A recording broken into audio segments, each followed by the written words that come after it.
Okay, so first course is about the basic concept of information security. Okay, and today we're going to know about some concepts about the information security or security devices. Okay, and the first one is our security, information security. Okay, and this is the forward. And information security is a process of ensuring safe data communication and preventing issues such as information leakage, modification, and disruption. This document describes the basic concepts and protection measures of information security as well as information security risk and associated assessment and avoid the methods. Okay, our information security comes to many stages. Many years ago, we don't have this information security. We just put something. If we know that something is very secret, since we may put this into a secret place, yes, and lock it. Maybe if it is a device, we will let it put into the room and lock this room, just like a physical security. Okay, and at the years after. Nowadays, we're going to have the information security to protect things. Okay, so the first part, this is objectives. Okay, so this part we first need to describe the definition and characteristics of information security, and second we need to explain the characteristics and difference of security models. And third is differentiate between the security risk. So we may to introduce or give an introduction of how many risks and how to protect these things or avoid these risks. Okay. Okay. The first one, the information and information security. Okay. So this is because we wanted to know about the information security. So we need to know what is the information. Okay, so what's information nowadays? We have many things. Yes, books, just like this, books, letters, state secrets, emails, radio signals, transaction data, test questions. Anything can be information. Okay, just because anything will do a leakage, not just the scene, or not just the device, the real physical things. Maybe some the letters, emails, just like this. Okay.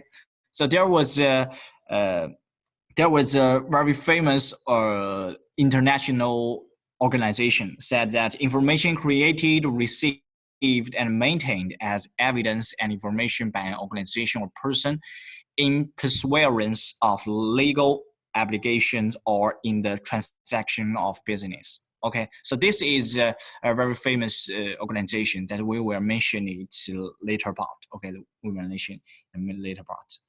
Okay, so the information security. Okay, this is a concept that the information security. Information security refers to the preservation of confidentiality, integrity, and availability of data through the security technologies. Okay, so this we talk. Okay,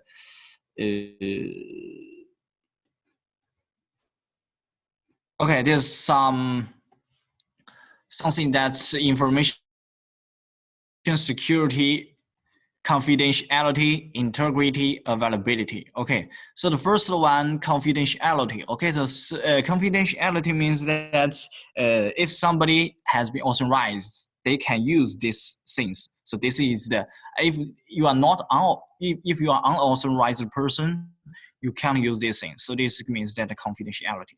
Okay, and integrity means that if this to protect that these things can't be tampered with. Okay, can't be tampered with. If this is integrity. Okay, and the availability is that these things can be used if you needed it. Just these things will be protected, and if you are authorized person, you get the permission, and you can, if you need these things, you can get these things. So this is availability of data. Okay, so this is three characteristics about the information security. Okay, and these technologies include computer software and hardware. Okay, software and hardware, network and key technologies. So this means that this information security in our this security level contains many things. Okay, contain many things. Organizational management measures that throughout the information life circle. Okay, generation, transmission, exchange, processing, and storage are also essential. Okay, so at each part of this information security are essential. Okay, so there is because we divided into this part, national security. Okay, second is the system operating and continuous development, and third is personal privacy and property. Okay, so this is we divided into three parts, and how later we will talk about the information security and how to protect these ones, to protect these things. Okay, the aim of information security is to protect data against threats through the technical means and effective management. Okay, how to management, how to do the protect. Okay, so this is the is a keyword of information security. Okay, so the information security contains this. This is the first we learn about the concept that information security. Okay, characteristic it has the confidentiality, integrity, and availability. Okay, and second we know that what the information security contains what. Okay, so this is the first one is a concept, characteristic, and second is includes what? Includes many things, many security levels, software, hardware, like this. Okay, and third is that it will how to divide it into, or how to do the protect contains. Okay, focus on protect and management. Okay, so this is the introduction of the information security. Okay, and the information security development, it has three stages. It's three stages. Okay, the first is early 19th. Okay, we call it communications currency stage. Okay, and second, going into the post into 1916s, we got information security stage, and third is nowadays we call it the information assurance stage. Okay, each part has is some special things. Okay, some special things. Let's check it one by one. Okay, let's check it one by one. Okay, so firstly, we'll look at this photo.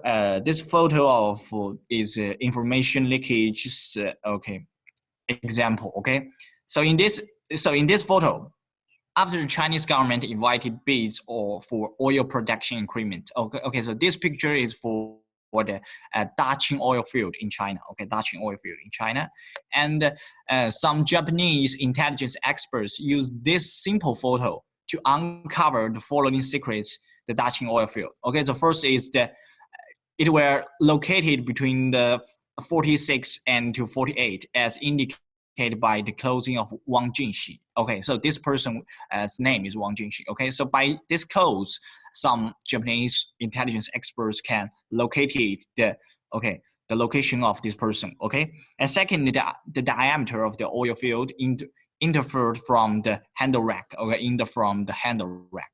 So this example to inform what? To inform that just the picture. Okay, just the picture can do the information leakage. Means that when we to transport, or when you to inform, or when you to do the transmission of the things, that we need to consider about this information security, and to do it. Okay, to think about it carefully.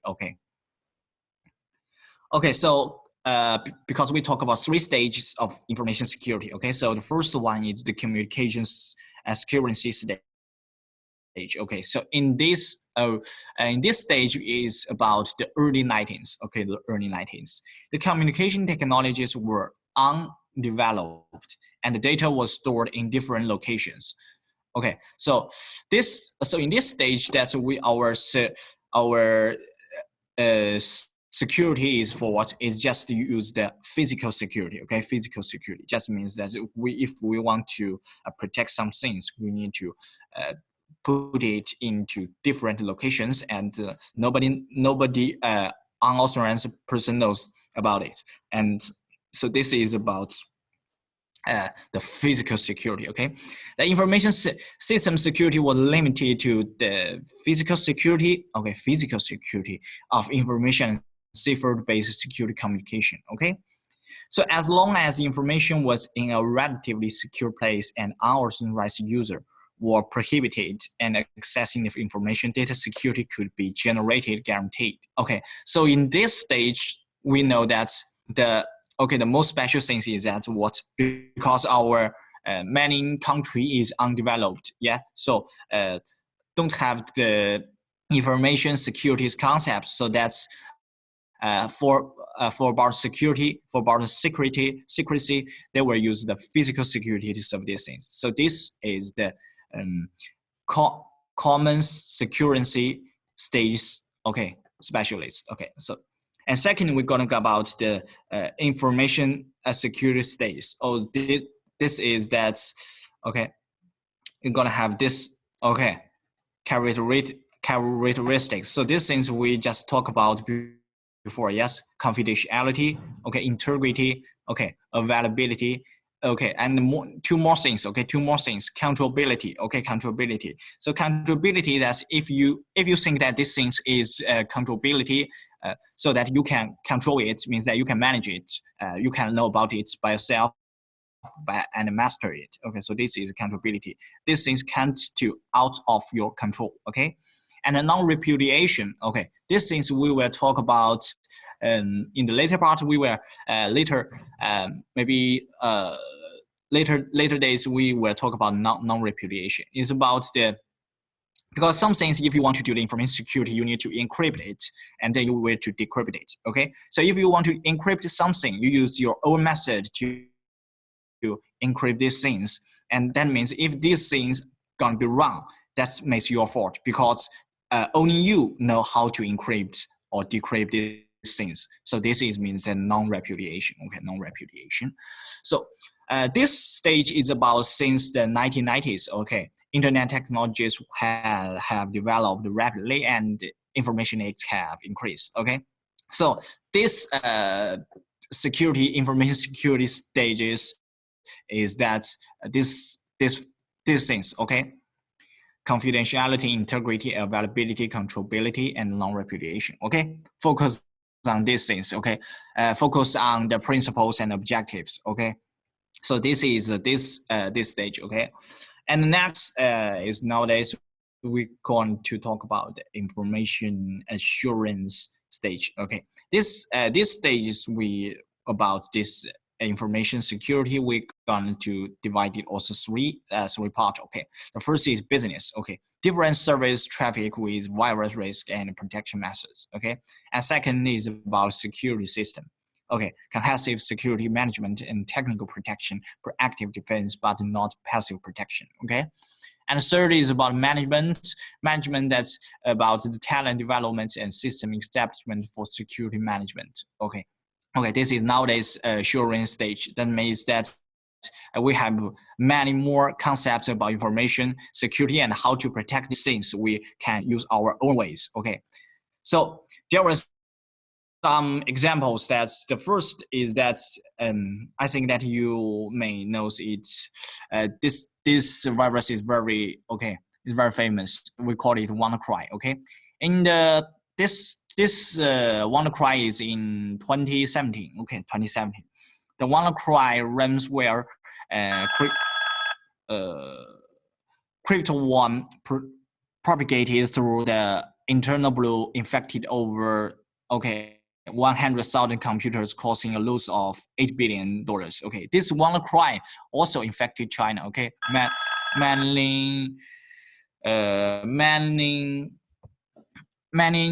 many Chinese companies also infected by this WannaCry. Okay, and lost many monies, or not some schools, or some schools also be affected by these ones, but some big companies just have this strong security architectures can defend this own software. Okay.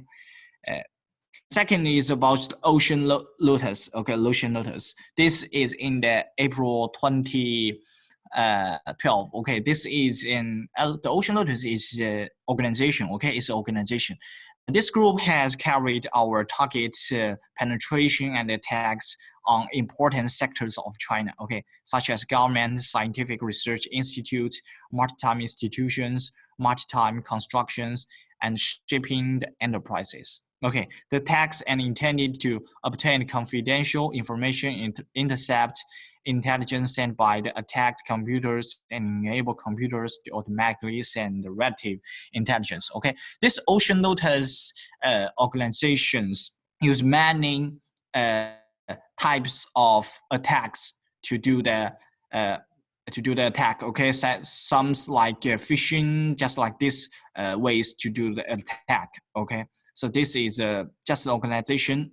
Okay, and use many ways that they wanted to do attacks about companies and schools. Okay, and so there was a discussion that's what are the causes of such attacks. Okay, so maybe some people think that the direct cause is that if your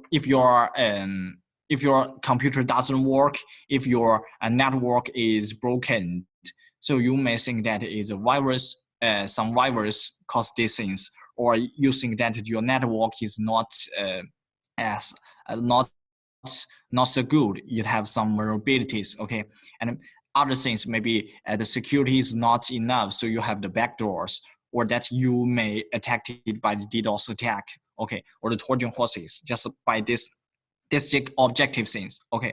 But we know that there were some indirect cause, okay, indirect cause that's for this security leakage or security things that is based on the information system complexity and human environment factors. If as for the company, as for the school, the architecture is good, the network management can to do the very to protect our network very safety, so we doesn't can't let this virus attack in.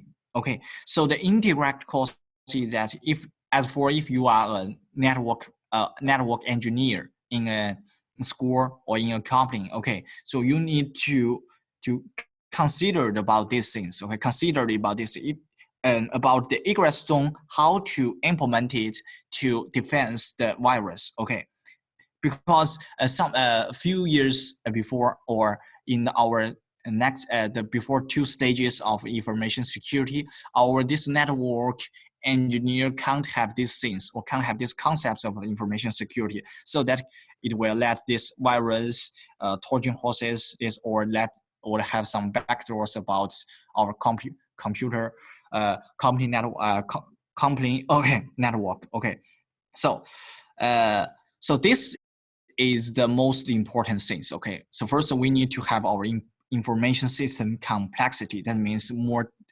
complexity about our whole company system. Okay, and second is about human. Okay, so human is the most important in this part. Okay, and the humans about not just about the network engineer, about the whole company's employees need to have the information securities concept about these things. Okay, so about the significance of buildings information security also divided into 2 things. Okay, the first is the importance. Okay, and second is the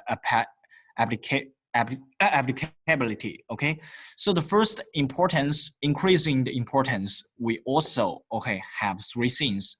The information network has become the foundation of economic prosperity, social stability, and national development. Okay, informationization broadly influences the global economic integration, national storage, adjustment, and the security properties. Okay, priorities. Okay, so. And the third is that information security has transformed from technical issues into a matter and the national security worldwide. Okay, so this is the importance about the building and information security. Okay, and the next is about our these things, okay, because we have the command, control, communication, computer, these things, 4 things, okay, so we call it C4I, okay, C4I system, okay, 4 C's, big letters about the word, okay, the command, okay, control, communication, and the computers, okay, computers. And then we also have other systems, okay, for example, in commerce system, biomedical system, intelligent transport system, okay. This is just you have the concept. You have the concept about this. What's the significance of the building the information security? Okay, and after we have the concept that the information and information security, we need to know the about information security. What's the risk of this information security? And if we want to protect or if we want to avoid these things, or how to manage this information security, okay? So these risks, we have many divided into many parts, okay? The first is physical risk, okay? Physical risk just means that if we have devices, okay, we have devices, real device, physical devices, okay, it will be stolen, okay, it will be stolen, or it will be unauthorized person to use it, okay. This is the physical risk, physical risk, and have other risk for network risk. That means that your network is not good enough, yeah. So it will be attacked by the hackers or will be attacked by other users, okay, illegal users, okay. And next is about the system risk. System risk. System risk is just if you have a computer, okay, we call this system risk. And information risk, application risk, management risk, okay, divided into different parts, okay. And about the first risk, just we talk about, okay, device theft and disruption, okay, because if you have learned something about the security devices or the routing and switching devices, there are many things, maybe our server, okay, our server, okay, server, okay, and have a firewall, maybe the router, okay, maybe the switches,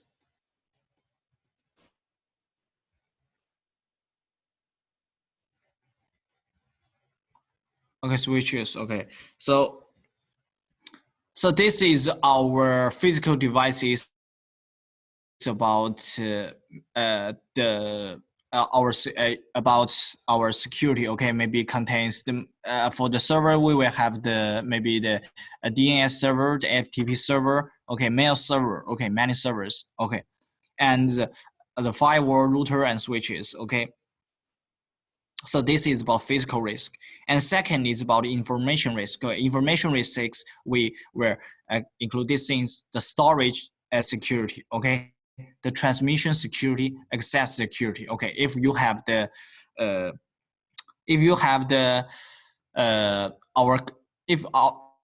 as for a company, okay, as for company school, there are many users want to access this network, okay. So if you need to consider that if the users is the legal or illegal, or is authorized or unauthorized, okay. So this is access security. And transmission security means that if you want to communicate with others in the network, your message is secure enough, or can be stolen, or can be tampered with. So this is about, okay, transmission security. And storage security means that because many things, maybe our database were storage in our server, okay. So this is you need to protect it well, okay, protect it well, or it can be attacked by others. So this storage security, okay. Okay, so this this has the topology. We going to talk about the topology of the information transmission security. Okay, so this is the branches and this is headquarters. Just means that the transmission, if the branches wants to communicate with the headquarters users, okay, if there was attackers, if these attackers can use some method to tamper with this information, okay, or to do or to attack this network, okay, going to have information leakage, okay. So this we call it and transmission security, okay. So this is easily understand, okay, easily understand. And second is about access security, okay. So if this is a secure network or secure network, and this is authorized user, okay, and this is unauthorized user, okay. And in the normal times, only authorized user can use our network to, okay, to access our servers, okay, to access our servers. But if you don't do the information security well, there was unauthorized users to, okay, access our internal network and do some modified.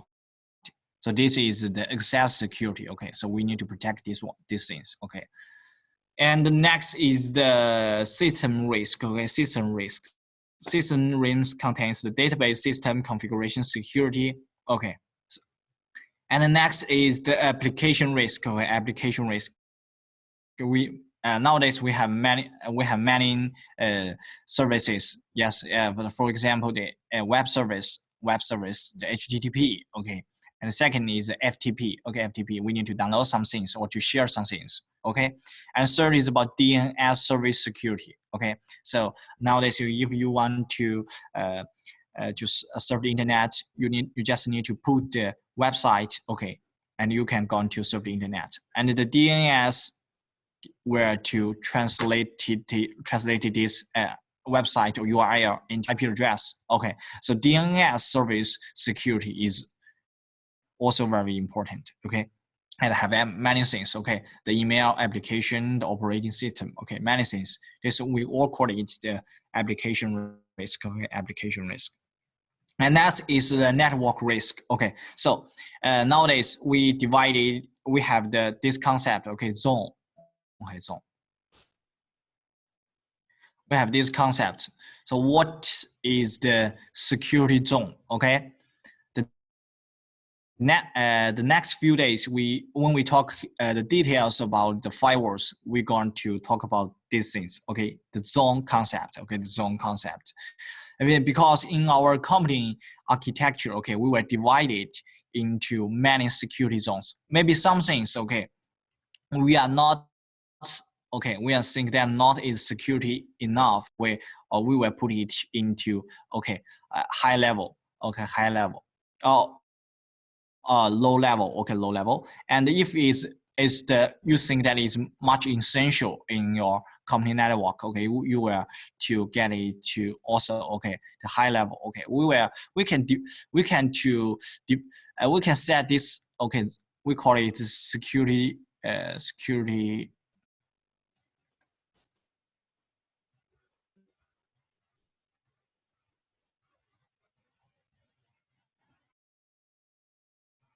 Okay, the priority, okay, priority, okay. So if the priority of the secure zone is higher, that means that these things, okay, in this security zone, we're going to get more, okay, protection, okay, more protection. So this is a network risk.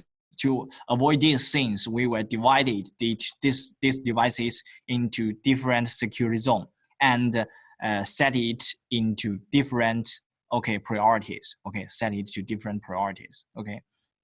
And the next is the management risk, okay, management risk.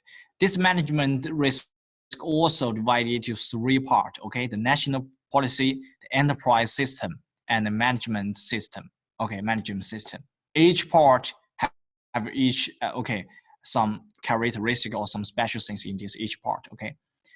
Okay, and the next significance of information security management, there was okay, something,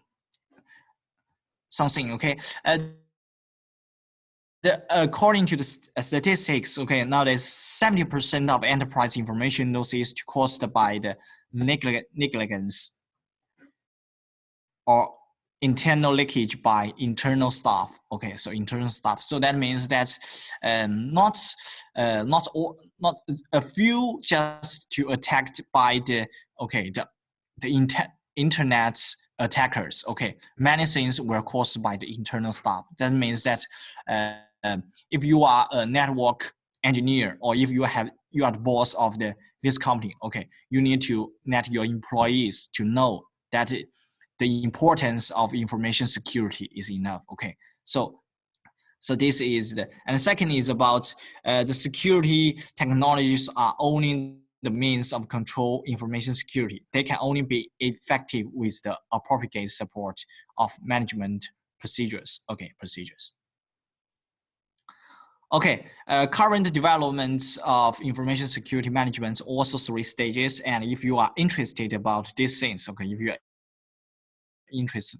interested about these things, you can, because we have to give you the website that to learn about these things. Yes, if you are interested about it, you can learn about the details about this information security management. Okay, okay. The first part we have the question. Okay, we have this is a quiz. Okay, the information security incident frequently occurred because the security attack methods such as vulnerabilities, virus, and black box programs. Oh, this is the true or the false. Okay, is it true or the false? So this because means what? Means that this things is that the real, okay, the real, is that the real reason that caused this information security incident? Think about it. And is that real? Or is just a reason or just the real reason? Okay. Okay, for this thing that we just learned about it, we have many things. We have this thing is for what? Is just for the we think that the direct reason. Yes.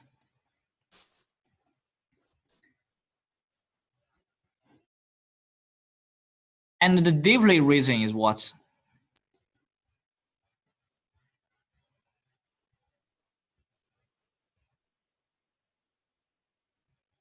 Okay, the deeply reason is for the human. Yes, the human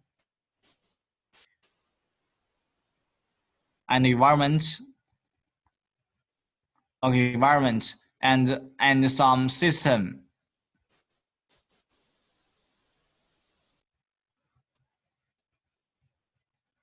complexity. Okay, so this is a deep reason. So this question is about it.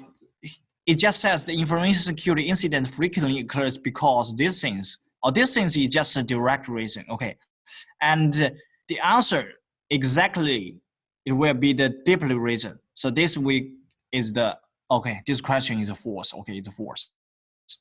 The answer is that the reason is what is human environment, system complexity is like this ones. Okay.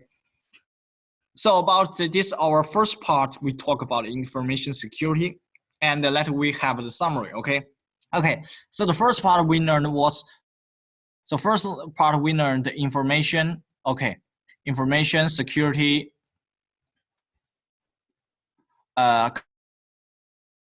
concept. Okay. First we learn what's the information concept. So first we learn it. What's the information? What is the information? We have many things. Yes, we talk about just we have the letters, books, the emails, just the real devices. Okay, many things can be information. Okay, so after we talk about the information, we're going to talk about information security. Okay, so what's the information security? Information security characteristic contains 3 things. Remember, yes, our confidentiality, integrity, okay, and availability. Yes, this is information security things. Okay, and after we talk about information security, we need to know, okay, how we need to 2 things: how to do the protect and the management. Okay, do the management. Okay, so this is the first we learn the information security concept. learn about the information's concept, information security concept, and what's the characteristic, and the protect and manage. Okay, and second, we have to learn the development. Okay, we know the development of the information security. Okay, development we contain 3 stages. Okay, 3 stages. Okay, the first one is that we just have the we don't have the information security security concept. Yes, is before the 19th centuries. Okay, we just use the physical. Okay, we just use the physical to the protection. Okay, and later we have the information security stage and the information insurance stage. Okay, so this is the second part. Okay, and third, we learned about the information risk. Okay, risk. And we have many risk. Yes, we physical risk about devices, real things. Okay, second is the network risk. We divide it into security zone. Okay, we learned about this zone concept. Okay, zone concept. And third, we learned we have the access risk. Yes, the unauthorized person, authorized person. Okay, and fourth, we have the transmission risk. Or transmission risk will be tampered with. Risk about information risk. Okay, and last we talk about this insurance, how to management this things. Okay.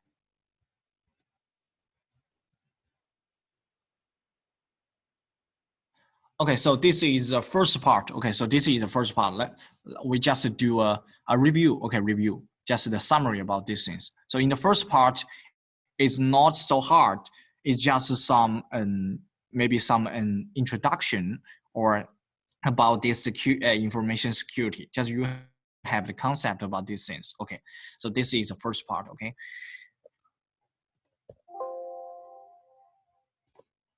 Okay.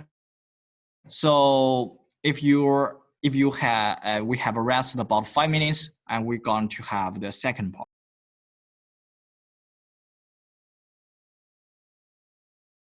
Okay, have a rest, and 5 minutes later we're going to have second part. Okay.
Okay, okay, everyone going to talk about the second part. Okay, second part.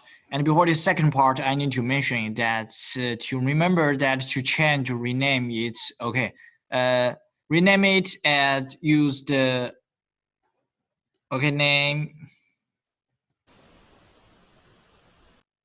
at country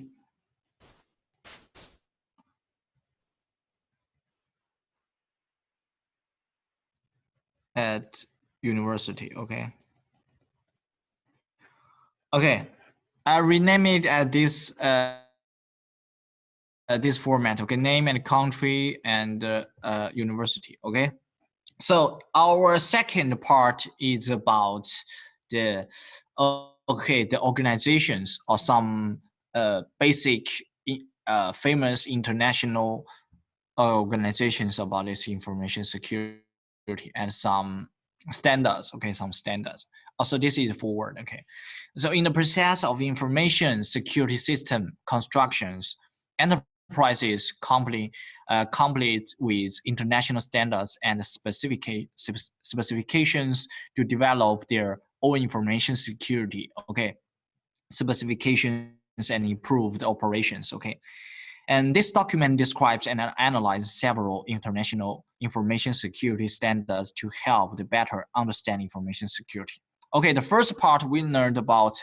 The first part we learned about the information security. Okay, like this one. First part we learned about information security, and this part is that because we know that the information security is important. So many organizations, many companies, many these things like need to create a standard that's about the information security. Okay, so this is objectives, and the first is that some basic standards about the information security. Okay, and the second is that the significance of the information security standard. And the third is about main points of common information security standards. Okay, so this part will focus on the standards.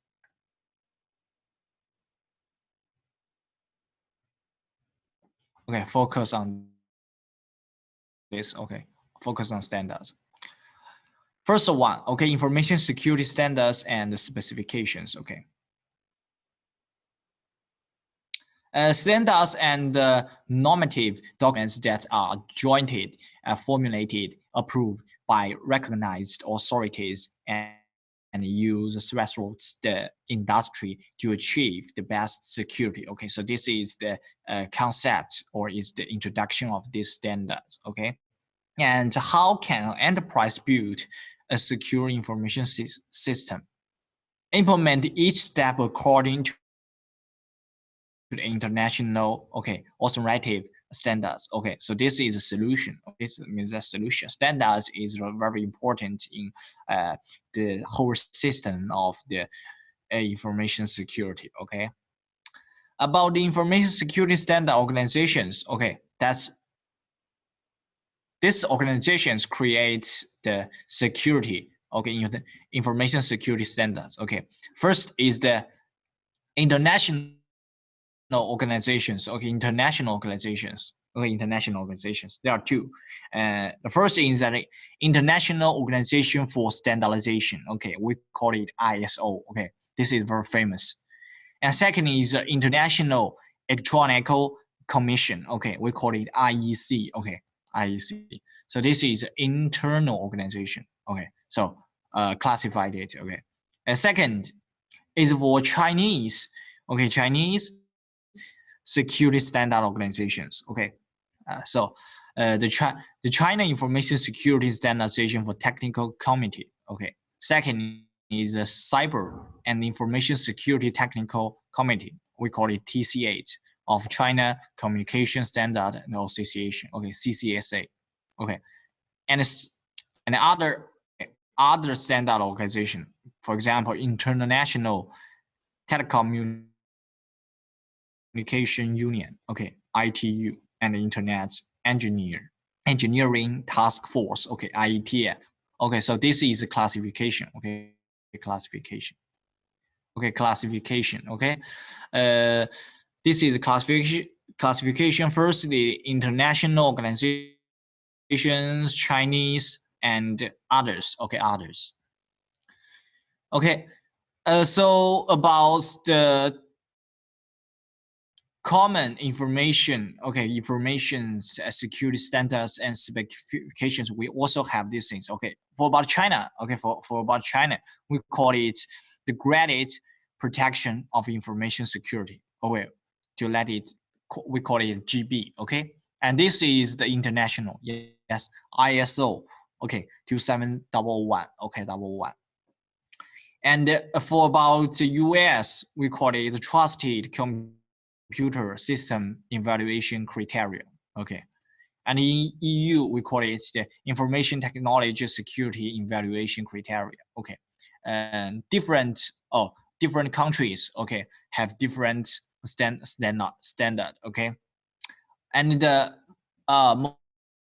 most important one that is for our international, this we call it this ISO. Okay, so let's check it. Okay, so before this ISO, there was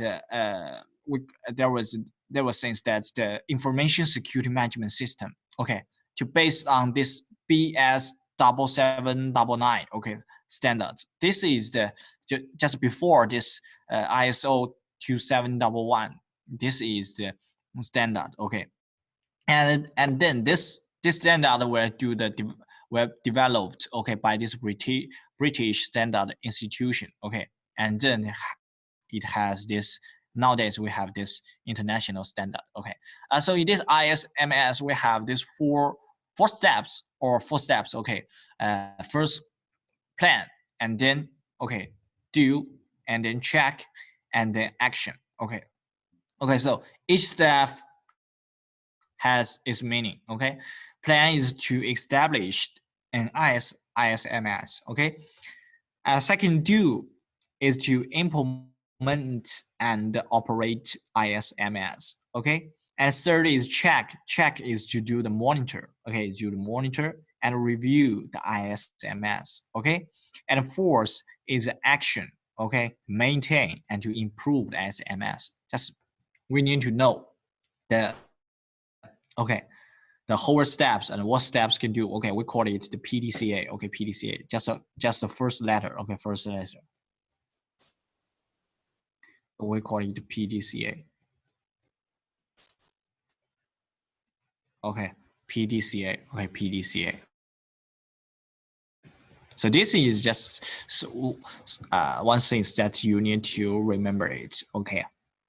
Okay, after this BS 7799, we going to have this ISO. Okay, ISO. So this is a system. Okay, all these things are the families in the ISO 27. Okay, 000. Okay, there was many 001, 002, 003, 004. Okay, we just not to talk about the details about this. Okay, standards. If you have interested about these standards, you can to surf the internet and to find the document about this. Okay, this okay standards. Okay, each different standards where to belongs to different things. Okay, for example, we have the requirements and supporting guidelines.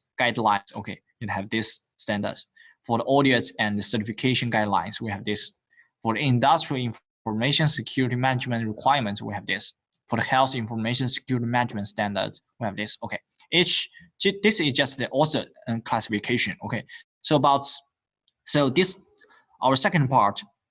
We're going to talk about the many classifications. Okay, many classifications. Okay.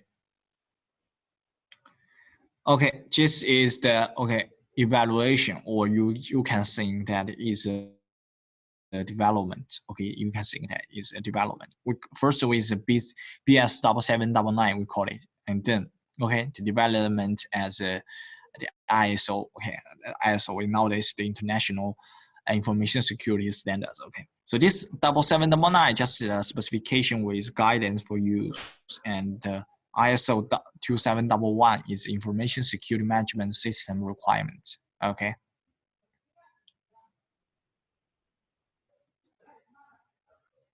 And next, also, okay, this one's how to do the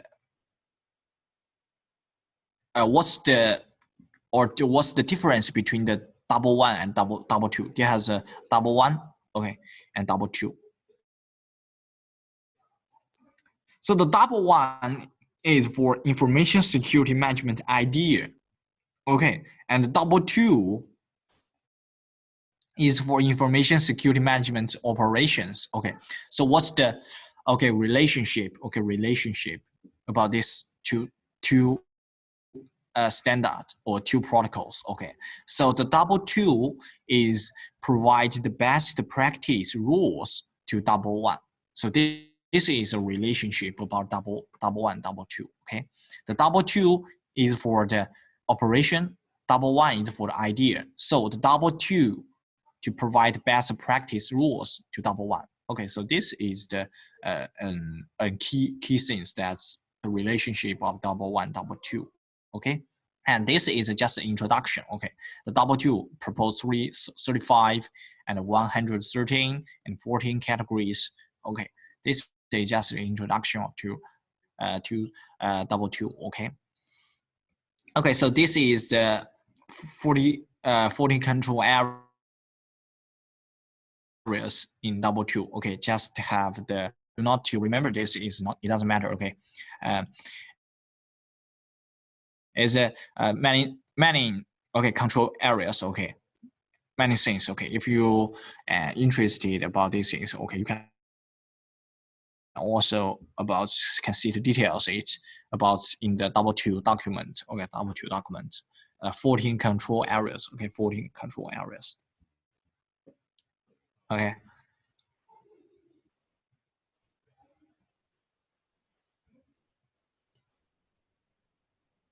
Information security policy, organization of information security, human resource security. Okay, like these things. Okay. Okay, so the ISO double one is that the about this system families is the most important one. So we call it before this we call it PDCA. Remember PDCA. So this is a keyword. Okay, PDCA. PDCA. So in PDCA, there comes the steps in this for these stages to the main task. What's this plan do? Okay, the project institution and environments analyze the risk assessment, system design and release, system operation and monitored, and the certification and continuous improvement. Okay, so what's the PDCAs in these steps? Okay, to do the to works. Okay. Okay, so this is double one. Okay, and because this is our Huawei is focused on our Chinese information security, and there was the second standard, we call it the graded protection of information security. Okay, and so this is pictures and some introduction of the Chinese standardizations and do the standard. Okay, so if you have interested about this Chinese things, we call it GB. Okay, graded protection of information criteria, based on their importance levels. Okay, if you are interested about this, there are some news. Okay, some legals. Okay, you can see it by our website. Okay, website. So this is the definition. Okay. And the next is about significance. Okay, significance. So this significance just learn that to improve the protection and the resource allocations. Okay, so this things just also some just simple things that you just to have to know it by yourself. Okay, don't need to remember it. Just like read articles like this. Okay, to know about it. You have the concept about this is enough. Okay, concept is enough. And the background and development. Okay, after nearly 20 years of development, graded protection has experienced 3 stages. Okay. Okay, also three stages. Okay, in the first part, we also have 3 stages. Remember about the about the information security? Yes, we have the physical. Okay, we have the physical information, physical security. Okay, and then the information security. Yes, and third in the information insurance. Okay, 3 stages. That's our first part, and our is our second part. Okay, our second part also have these 3 stages, but these 3 stages is about the background and development of our our gradient protection. Okay, and the first is that 1994 to 2003. Okay, is the initial stage. That means we don't have we have nothing. We just have a few things about this gradient protection. Okay, so the Chinese government called for strengthening of information security constructions and proposed gradient protection and information system. Okay, and second, 2004 and 2006. Okay, development stages. Okay, many protection related standards and specifications formulated and piloted. Okay. And third is about 2007 to now. Okay, and we call it the promotion stages. Okay, promotion stages. So this is the 3 stage. Is first is that's the initial. Second one, development.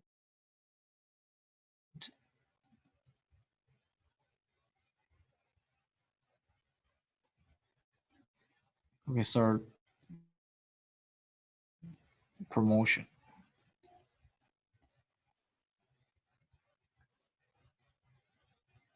Okay, promotion.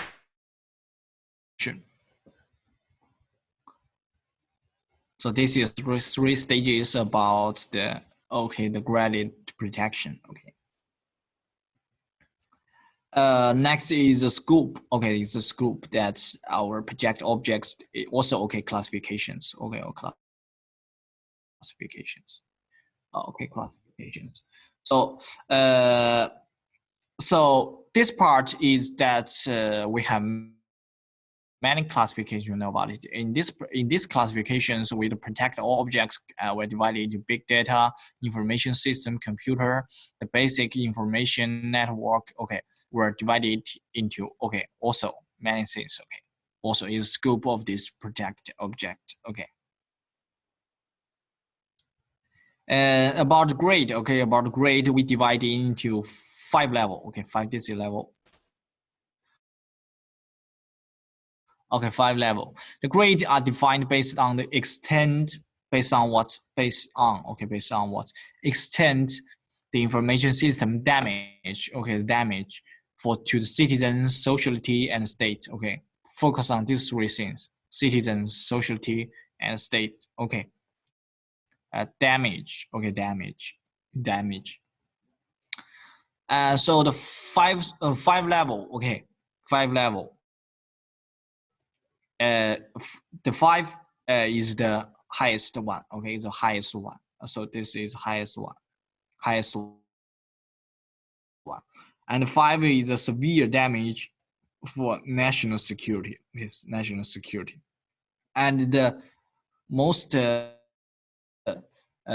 the lowest one is for the litigate the rights and interest of citizens, a legal person. Okay, so different level cause different damage, or we use the damage of this citizen, society, and states to define this grade level. Okay, and the lowest one is the one level is just to do the legitimate. Okay, and the highest one is to do the severe damage of national security. Okay, and next is about basic technical requirements. Okay, in this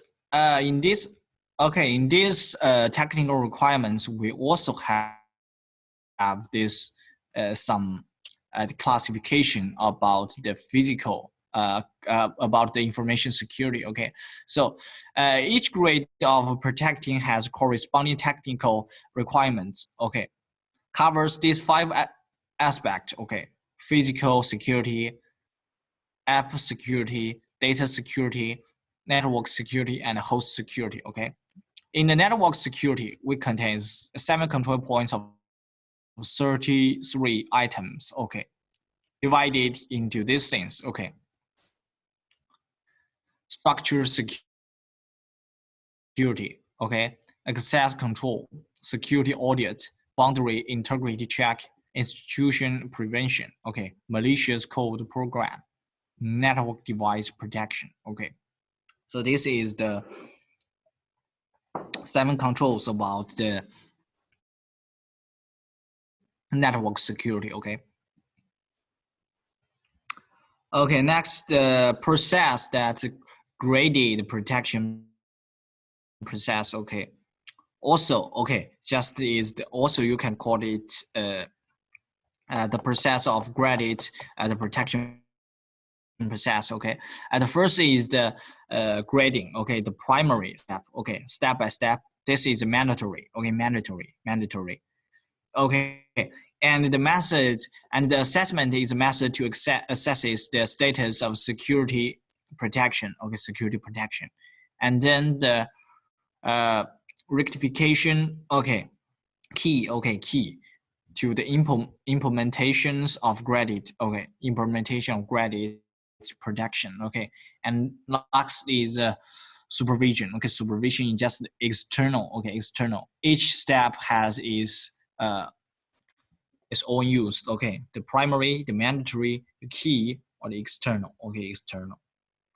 Okay, other standards. Okay, other standards, because we just learned the we just learned with ISO. Okay, the international one. Okay, second is about Chinese. We call it GB. Okay, okay, and this is the other standards. Okay, the first is the US standards. Okay. US standards, we call it TCSEC. Okay, so Trusted Computer System Evaluation Criteria. Okay, TCSEC. It also divided into different level. Okay, the verified protection, the mandatory protection, the discriminational protection, the minimal protection. Okay, okay, at different level where also contains different things about the damage, about the damage of citizens and society. Okay, so like these things. Okay, and for the this US TCSEC, we have the Europe, we call it the ITSEC. Okay, ITSEC, the Information Technology Security Evaluation Criteria. Okay, this is the Europe. It also have the level. Okay, so that means that whether is the international or the China or the Europe or the US. Okay, it were divided into different level to evaluate or to do the evaluate this damage of to the country or to do the citizens. Okay, and which level? Okay, what's the description? Okay, it has a description. Okay, it has a description and how to define it, or if you to do the illegal things, how to define it into which level. Okay, it also have the its definition. Okay, so this is about the Europe ITSEC. Okay.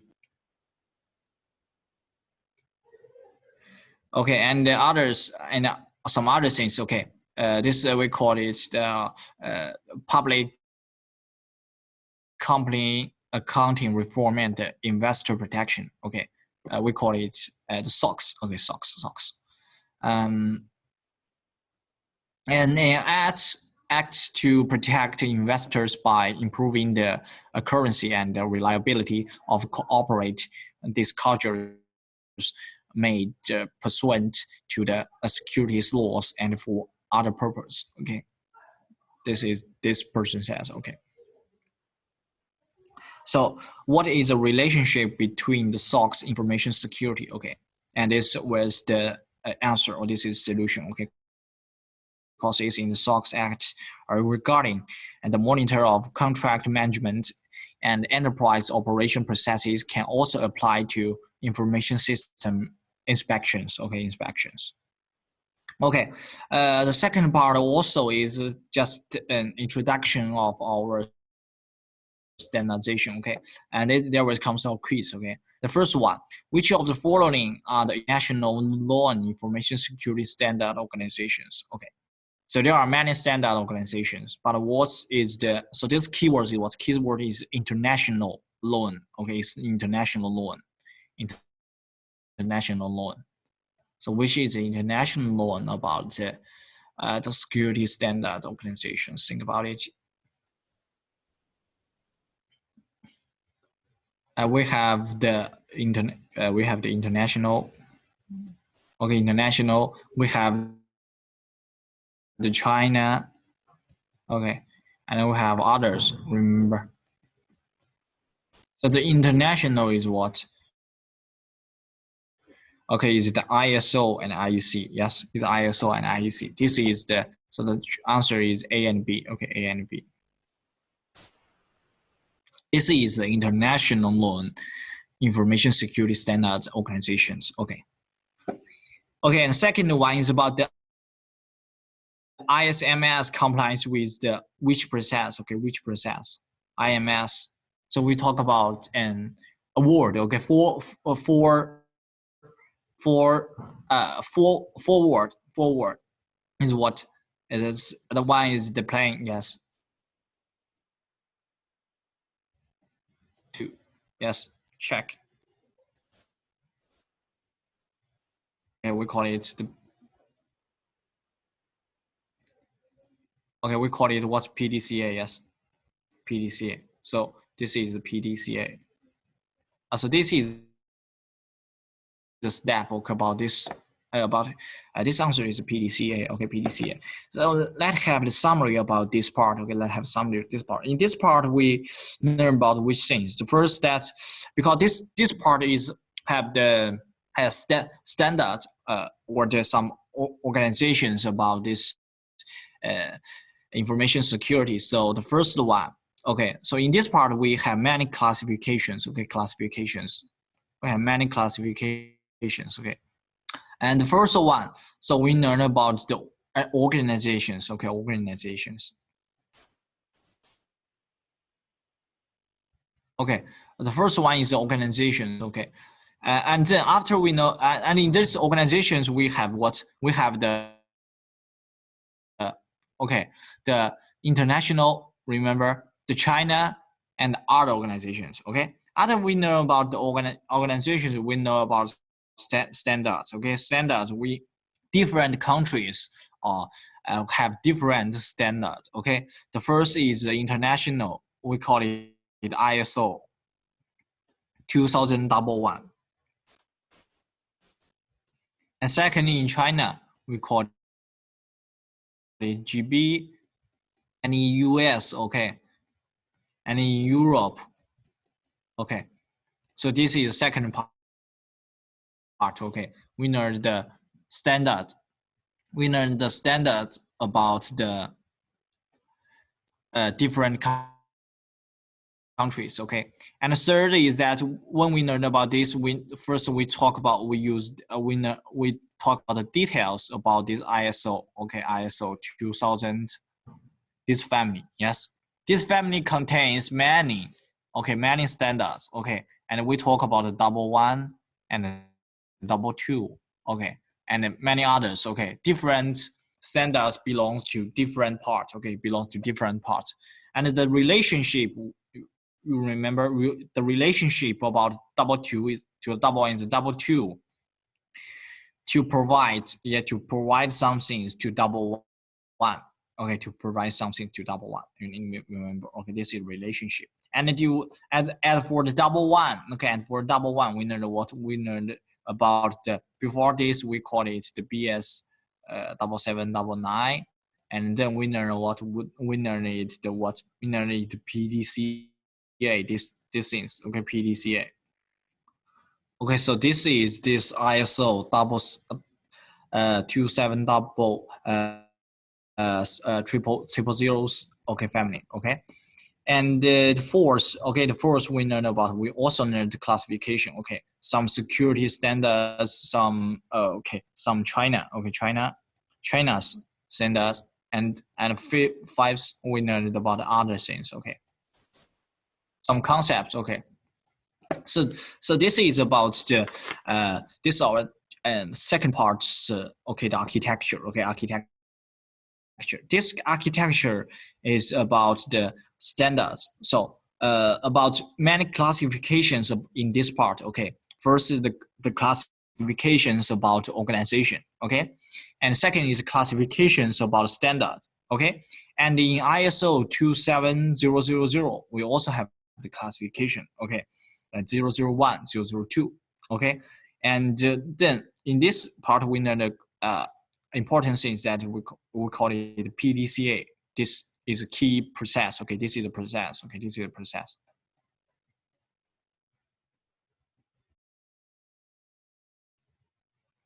Okay, so after we learned about ISO 27000, we learned China's standard and other standards, okay, other standards. Okay, so this is our second part, okay. Second part is focused on this our concept, okay, also in the introduction.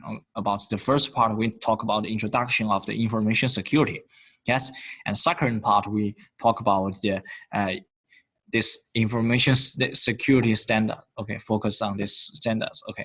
And if you have interested, okay, if you have interest, there was a website, you can surf the internet, go to the website to see these details about this standard or the organizations, okay. Okay, so this is our second part.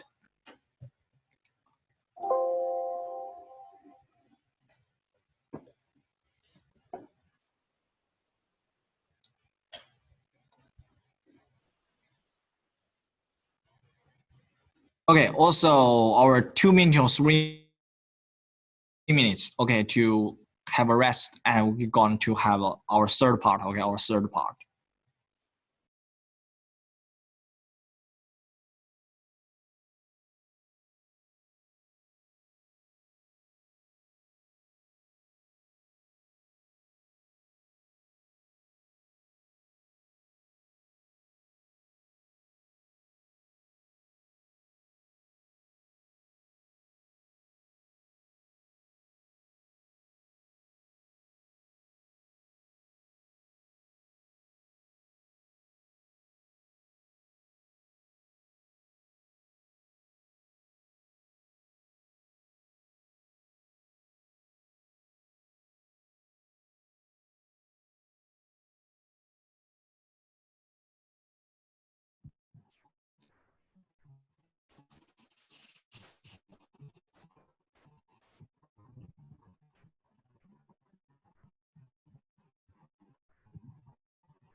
Hello, can you hear me?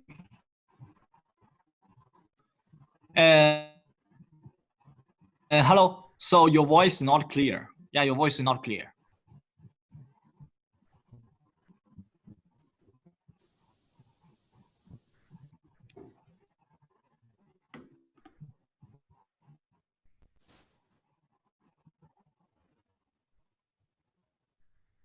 Yeah, hello. So your voice is not clear. Okay. Right. I just want to ask why cybersecurity So I can't is hear not you clearly. on Sorry. any of the ISO Sorry about it. I can't hear you clearly. or in any standard of Europe. So sorry. So because your network may not very Can good. I Okay. Your network is not. write I can't hear you very clearly. Yeah. my question?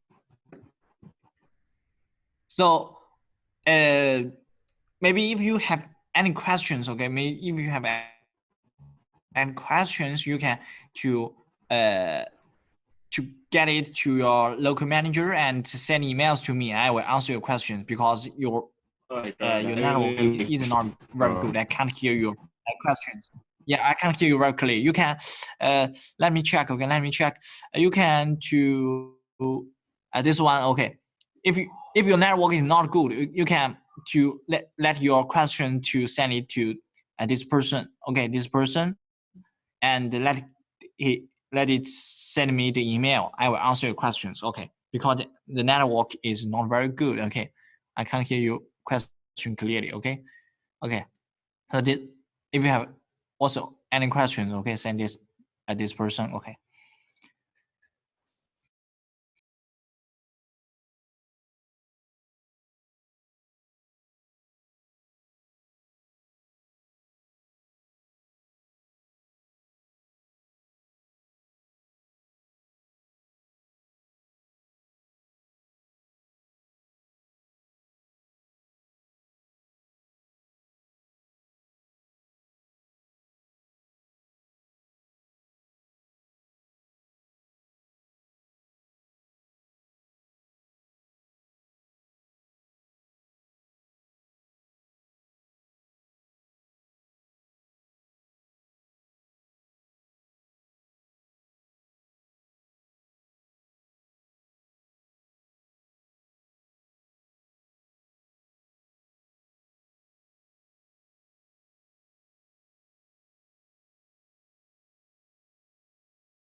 Okay, so everyone, so we're going to talk about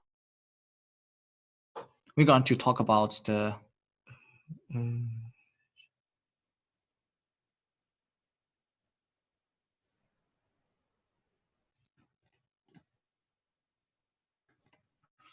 okay, so everyone, we're going to talk about our third part. Okay, third part about it's about the basic network concept, because okay, a few days later we will talk about the basic technologies. So we need to learn that the some basic concepts, okay, about the basic network. Okay, so this is forward. Okay,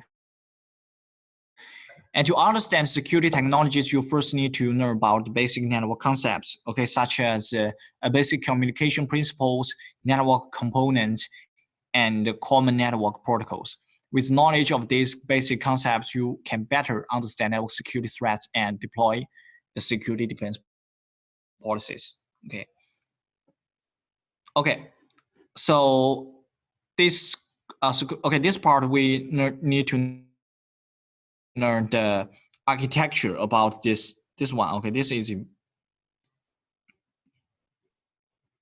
important. Okay, TCP/IP. Okay, so this is the most important part in this architecture. This part. Okay, and then we were to learn some working principles and some basic security threats.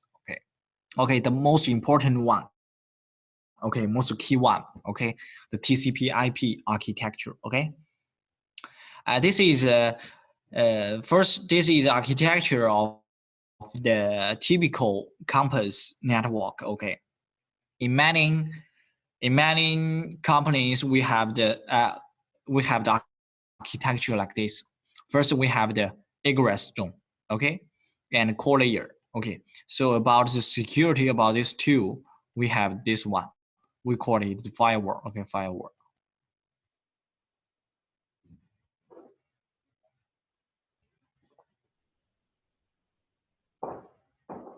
Okay, and this is a switch. Okay, this is a switch.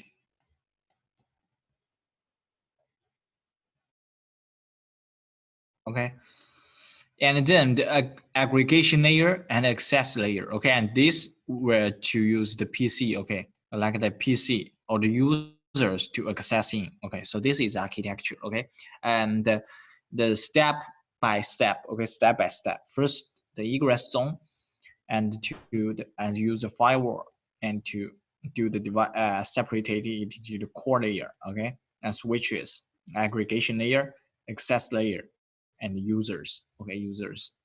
Okay, so before the TCP/IP, this architecture we need to know another mode. We call it OSI. Okay, OSI. The OSI, we divided this mode into seven. Okay, seven layers. Okay, seven layers. The first is a physical layer. Okay, physical layer, and the data link layer, a network layer, transport layer, session layer, presentation layer, application layer. So this mode is that when a packet needs to transport it into one person to another person, or one place to another place, there will be two different protocols where to works into different layers. Okay, different protocols where works into different layers, and different layers were to do different things. Okay, different things, and then the other is that the peer layers communication. For example, if the host A want to communicate with host B, okay, at the same layer is due to communication. For example, the physical layer. Okay, the physical layer. Okay, the physical layer where to do the communication to the physical layer. This is a host A's OSI mode. Okay, and this is a host B's OSI mode. Okay, and in the physical layer we call it the bit, and data link layer we call it the frame, and this is packets. Okay, segment, SPDU, PPDU, and APDU. Okay, that means that one packet in different layers will have different name. Okay, different name. Okay, one layer, one packet, one as a data packet into different layer, we call it with different name. Okay, and to the most important from this slide is that we have the peer layer communication. Okay, peer layer communication. Application layer is just to communicate with application layer. Okay.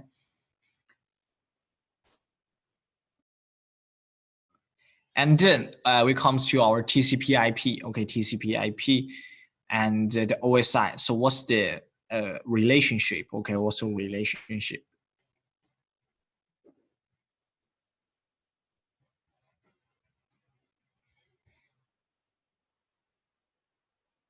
Oh, okay, what's a relationship? So the application layer. Okay, the TCP/IP just to include one layer will include some layers in the OSI. For example, the application layer will include the in OSI we have the application layer, presentation layer, session layer. Okay, we include these three things. Okay, contain these three things in one layer in TCP/IP. We call it application layer. Okay, also the data link layer and the physical layer. Okay, in TCP/IP we call it the network access layer. Okay, network access layer. And the TCP/IP is our most popular in today's international network architecture.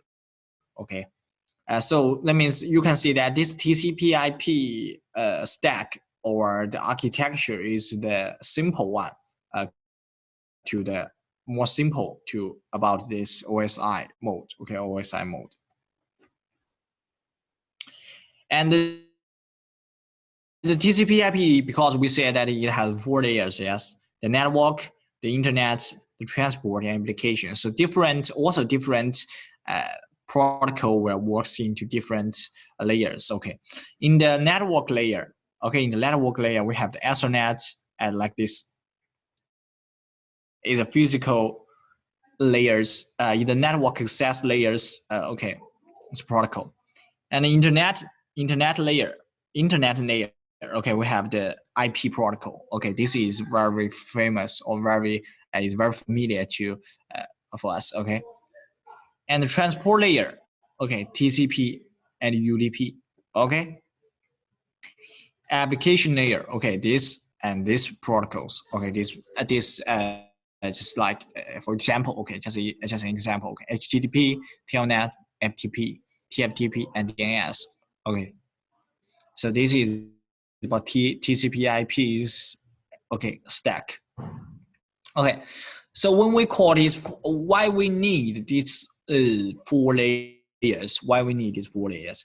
If a sender wants to send packets to the destination, and if the user data means that the real things that senders need to send to the destination. But these things, when it were transported or do a transmission to the network, it were to do the encapsulation. Okay, encapsulation. So this is okay. Encapsulation. Okay, encapsulation. Encapsulation.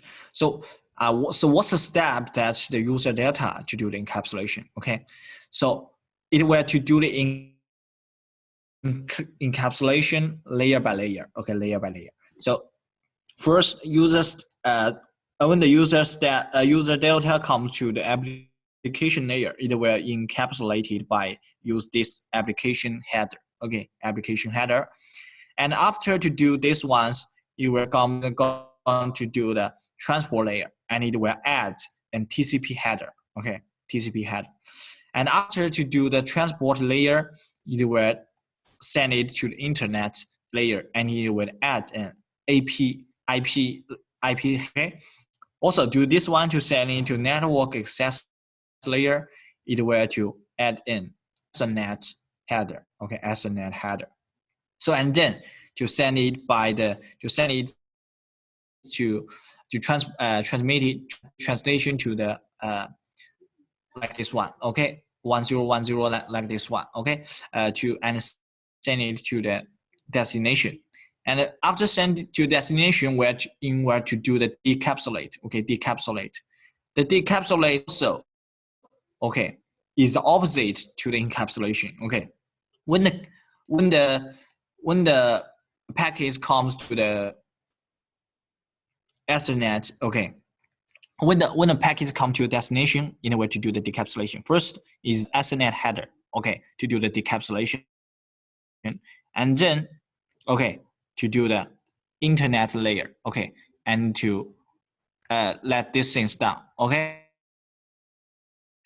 and then send it to transport layer to do the decapsulate of TCP, okay, and then send to the application layer to decapsulate this one, and the destination user to get the user data, okay. So this is an encapsulation step, okay.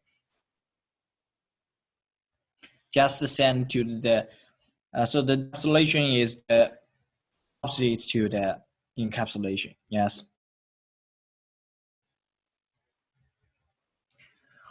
Okay, and another concept we call it the quintuple, okay, the quintuple, okay, quintuple. So the quintuple means that if you need to location one users or to know about one person, we also or send packets to, or if you want to send a package, you have these parameters you need to contain, okay.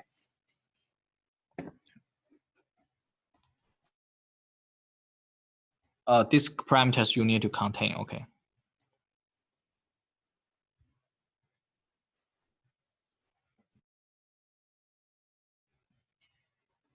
First is source IP address, okay. Second is the destination IP address, and third is a protocol, and fourth is a source port, and the last is the destination port, okay. So the IP address and destination IP address easily understand. Yes, if is the 10.1.1.1 want to send it to 10.2 1.1.2, okay. So this is a source IP address, okay, and this is a destination IP address, okay. So this need to contain. And protocol, okay, in this many protocols. Maybe this is the HTTP, okay, protocol, TCP, UDP, IP packets, okay. This is a protocols contains, okay. And the next is a port parameter, okay, port parameter. Because later we will learn some other things. For example, the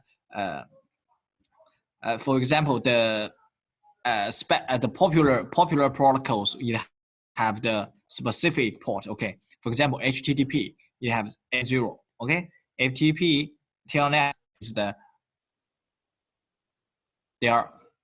this is a destination port to the to these protocols, okay. Or often, okay,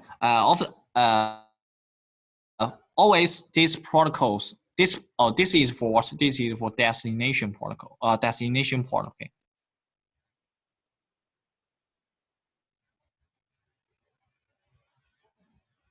This is a destination port, okay. This is a nation. So what is a source port? Yes, what is source port? Or in the normal times, for the normal times, okay, for the normal times.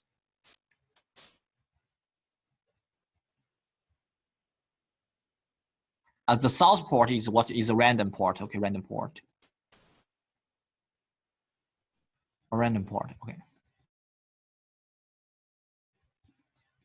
And you will use a random port to do the communication. And this port is for the, okay, is a destination port, okay, is the destination port, okay. So this port is for the destination port. So this is a quintuple, contains 5 things: source IP address, destination IP address, okay, source port, destination port, and a protocol, okay, and protocol. So this we call it the quintuple, okay. Quintuple contains these 5 things, okay. Okay, next is common network protocols, okay. So there are some protocols in our routing and switching we learned. Okay, the OSPF and RIP. Okay, OSPF and RIP. This is what? This is the dynamic routing protocol. Okay, this is a dynamic routing protocol, and this ARP, okay, is used for to do the analyze of IP and MAC. Okay, and ICMP, okay, to use to test the communication or test the communication to the host. Okay, and the HCIA is used to the to do the analyze. Okay, and analyze. Okay, so first is about ARP protocol. So what's the ARP protocol? So ARP protocol is for let me to check that the whole process that ARP works or ARP protocol works. Okay, so the first nowadays the host A wants to communicate with host C. Want to communicate with host C. And this is host A's IP address, and this is host A's MAC address. Okay, host C's IP address and host C's MAC address. Okay, and then if host A wants to communicate with host C, but host A doesn't know the MAC address of host C. It was to send send an ARP request. Send ARP request. This is the first step. This is the first step.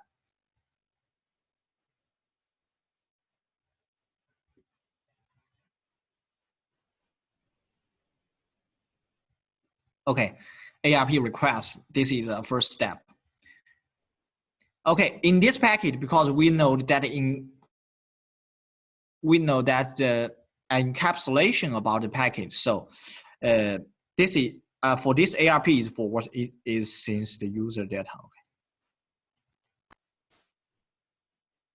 Because we know that it is encapsulated layer by layer. And this ARP is user data. I need to contain these things.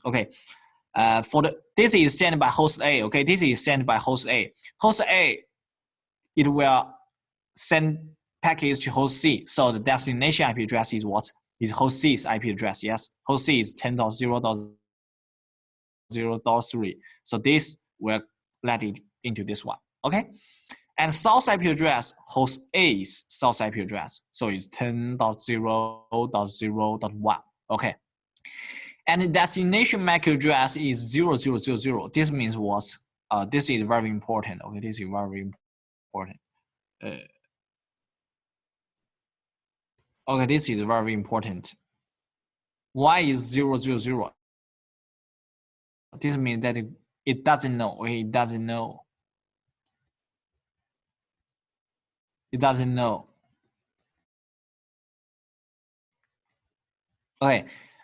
Because the host A doesn't know the host C's MAC address. So it will to use this 000 to this user data, because this host A wants to know the MAC address for host C, but doesn't know. Wants to know, but doesn't know. So this is 00000. And source MAC address is his itself. MAC address. So this contains these things. And the operation type, request means that this is a ARP request packet. This is an ARP request packet. This is the user data. And for the encapsulation, the out layer, the out list layer about this packet is the Ethernet layer. And this is the source, and also need to set the source MAC address and destination MAC address. So this source MAC address is what is A's source MAC address. But the destination MAC address, some people will ask, why is not 000? Because he doesn't know the 000 IP address. Yes. Why it use the FFFFFF? Use this MAC address. This is used for what? This is used for a broadcast.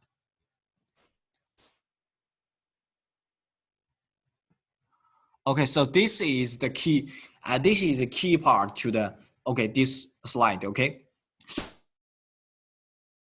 why these two destination MAC address is different? Why one of these uses or this is 0 and one of these use or is F? Okay, so why it use the or is F? Because that's host A doesn't know where host C location. Okay, maybe this is host C, maybe this is host C.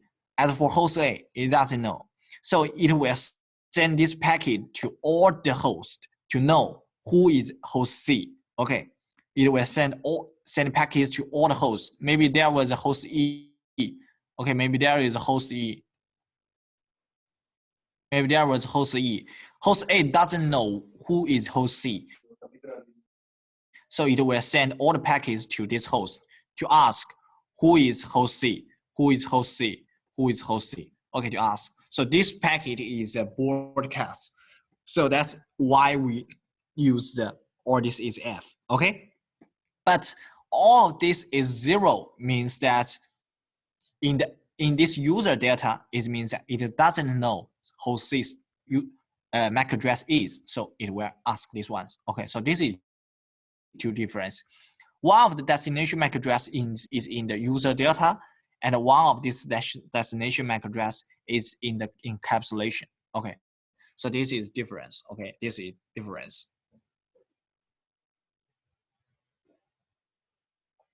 Okay, and after this gets an ARP request, and it will give a reply. Okay, it will give a reply. So the ARP reply means what? ARP reply. Okay, after host C receives the host A's request, okay, this is second or reply.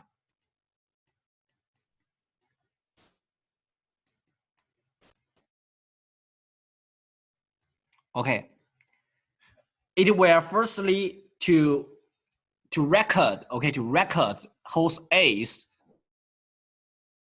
okay, list, just like this one.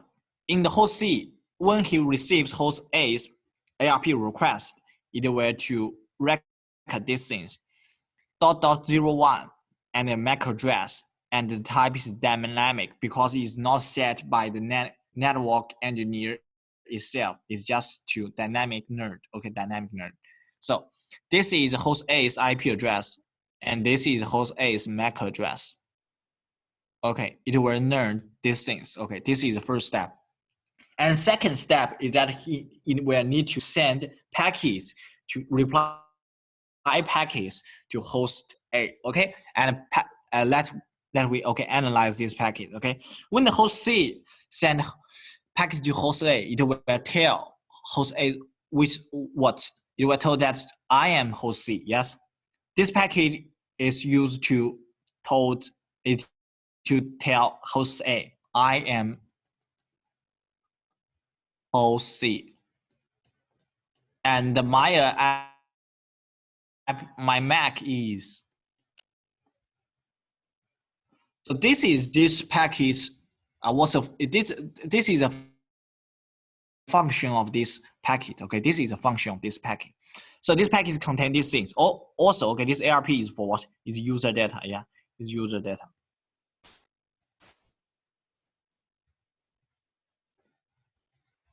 Okay, this destination IP address. Okay, host A's destination IP address. It will send packet to host A. Okay, source IP address. Okay. Yes.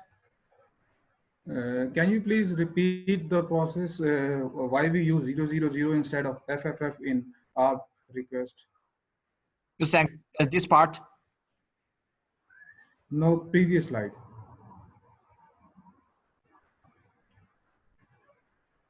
So you want to know the F, or this is F and or is 0 function, yes? No, I know that what is FFF and 000.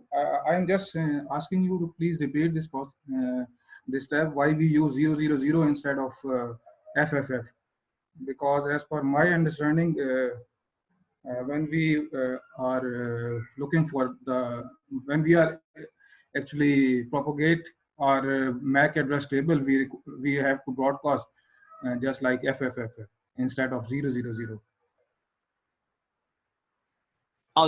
So you think that why this use the or is 0? Yes. Exactly. Yeah. So I think that these two or is F and or is 0 is into different part. Okay. Or is F is used for to the encapsulation part, and or is 0 means that the user data is or is 0. Okay. This user data is not to do the transmission. It's just to know this this part is used for what? This is part is used for it doesn't know the destination MAC address is to let the host destination host to fill the destination MAC address into this part. Okay. Or F is used for broadcast, and or is 0 is that means that it doesn't know let the destination to fill this part MAC address into this part. Okay. If this packet transmitted to the transport to the whole network, about maybe there was many switches, okay, it will just to look at these things, look at this destination MAC address is enough.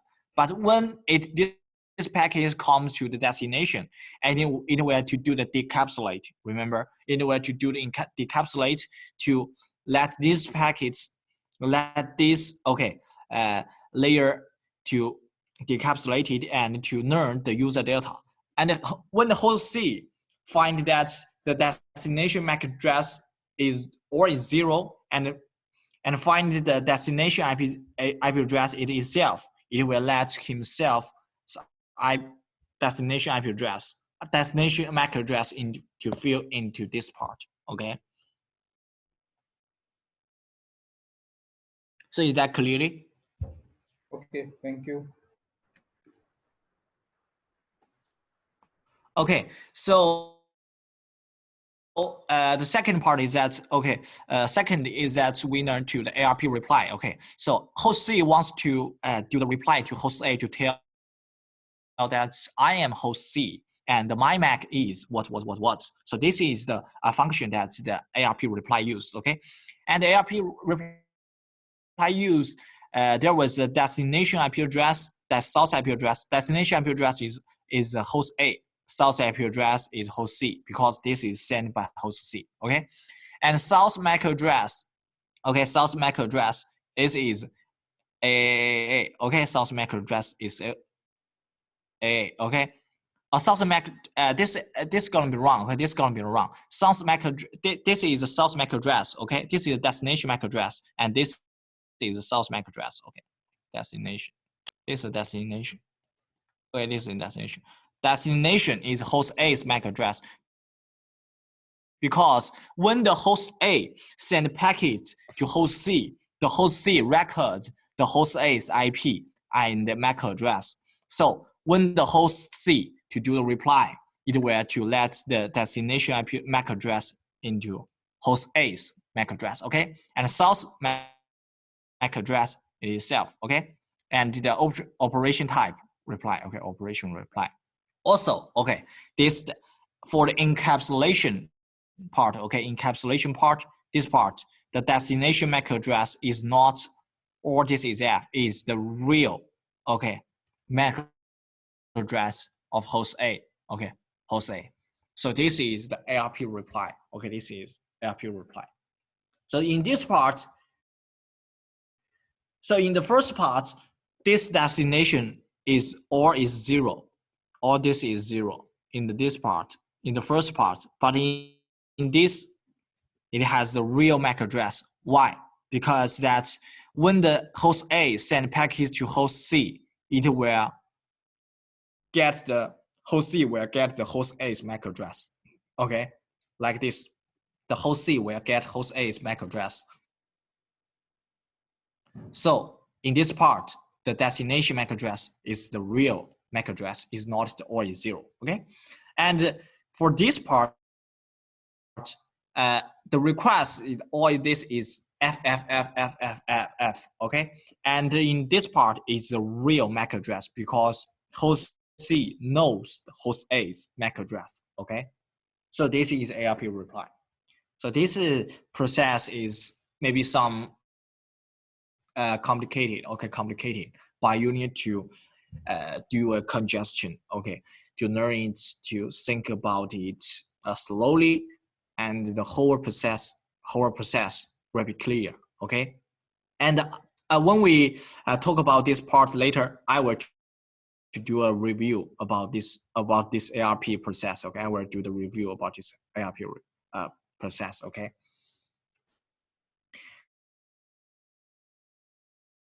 And next is gratuitous ARP. Okay, gratuitous ARP.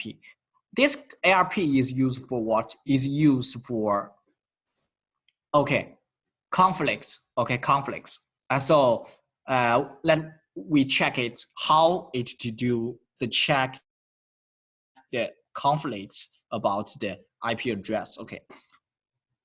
So about if a host A in our company, okay, want to access to our company's network, okay, but if we set this IP address is 10.0.0.1, okay, but you don't know, okay, you don't know that whether this IP address is used or unused, okay, used or unused, okay. How to check that this IP address is used or unused, okay? So there was a gratuitous ARP as function, okay? So when the host A wants to access to our network, it will send this packet, okay? Also, this is user data, okay, user data. Okay, user data.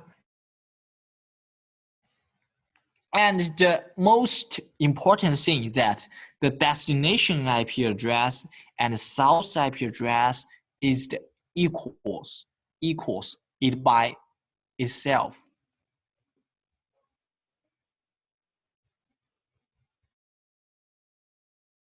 Okay, so this is the most important one. Okay, this is the most important one. Destination equals source equals source equals source. So what is this used? Okay, what's the function of this? Okay, of this package. Okay, if the destination is the IP address is equal to source IP address means what? If this 10.0.0 is unused,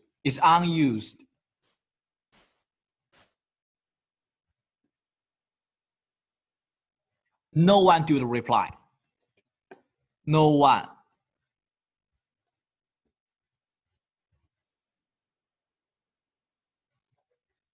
You do the reply because 10.0.0.1 is the only IP address used by host A. Other hosts don't use the .1. So if the destination IP address is .1, no one can reply because no one's IP address is .1. Okay, but if okay is used, so what means use? Maybe there was host B. Okay, host B IP address is .10.0.1. Okay, so this means this IP address is used, yes? So if this 10.0.0.1 is used, that means that host A can get a reply.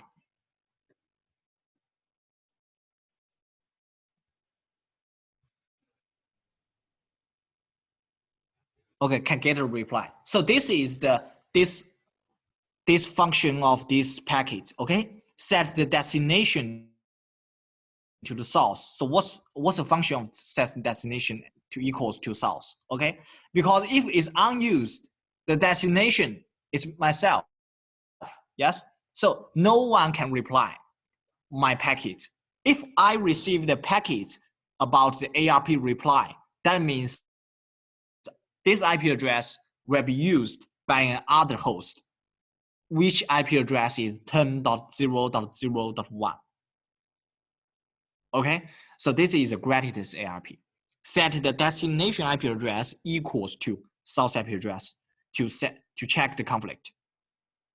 Okay, and so this is and other things. Okay, destination MAC address. Okay, because it doesn't know the real IP destination MAC address is, so set to 00. Okay, the same. Okay, source MAC address it itself. Okay, source MAC address itself, destination MAC address or its F. Okay, the same to the normal ARP. Okay, so this is a special. You can know it by see it as a special ARP. Okay, special ARP. All of this is the same. Only one difference between the normal ARP is that set the destination IP address equals to source IP address. This is most difference between the normal ARP. Okay, remember this. Remember these things. Okay. Okay, so this is ARP.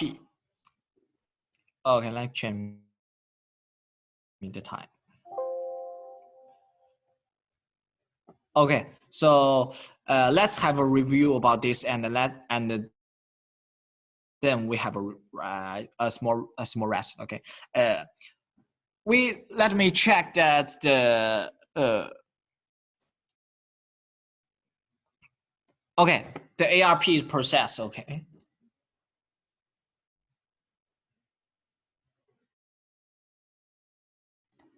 Okay, the ARP is processed. Okay, ARP process. Let me check it again. Okay, check it again. And this is very important. Okay, so the first is that we need an ARP request.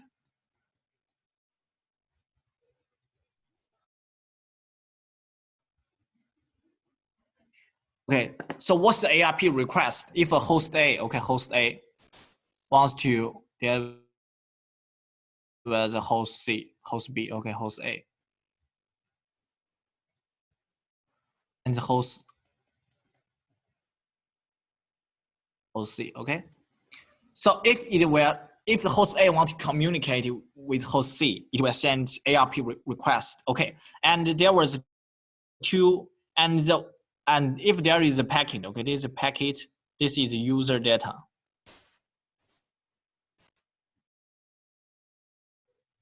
And this is calculation, okay, Ethernet. And for the user data, okay, the destination IP, because we think that when we send this in, we have the quintuple, yes, quintuple.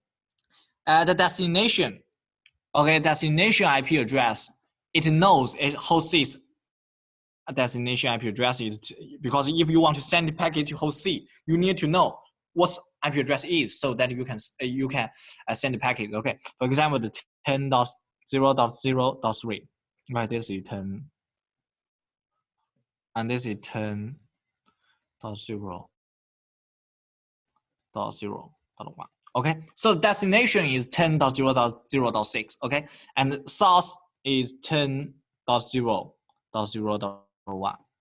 Okay, source. Okay, source. And destination MAC. Okay, destination MAC, because host C wants to know host A wants to know host C's MAC address. Yes, so host A doesn't know host C's MAC address, so it will use 0000. Okay, like this. Okay, and the source MAC, okay, is what is host A's MAC address? Is host A's MAC. Okay, is host A's MAC. Okay, so and this and type is what? Type is the request. Okay, request. Oh, okay, And for the Ethernet encapsulation, also have the destination MAC and source MAC. Okay.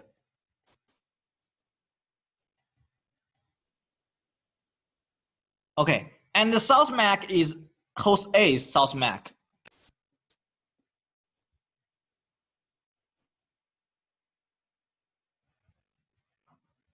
Okay, host A's source MAC. And destination MAC because host A wants to know where is host C is. Host A doesn't know where is host C, doesn't know the location. So it will send packets to all the hosts in the network to know where is host C. Okay, so this is a broadcast. So we check it F of this is F. Okay, so this is a ARP request. Okay, this is ARP request. And after this, okay, and we're going to have the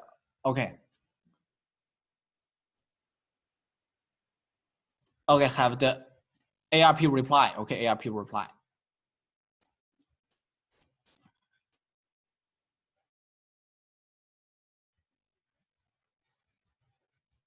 Okay, reply.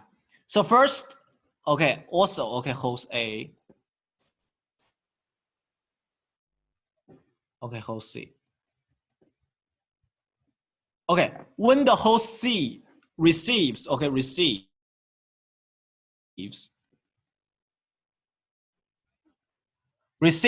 the host A's packets, okay?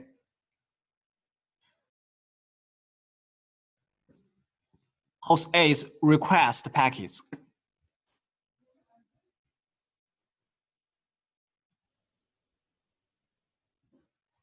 Okay, it will record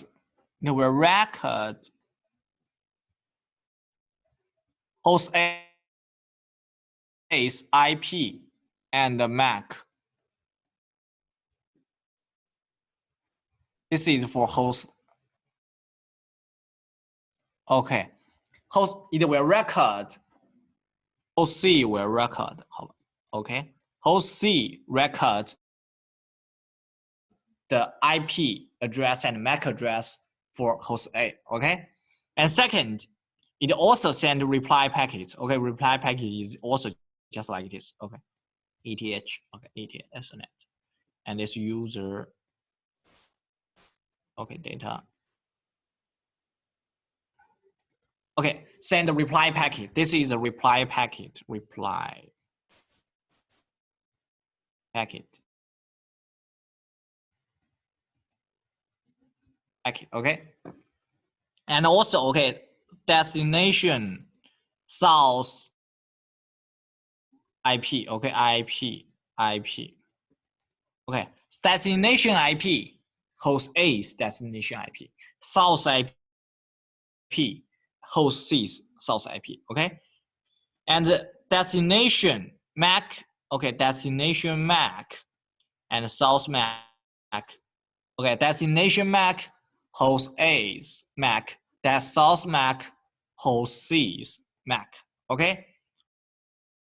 Also, Ethernet destination and source.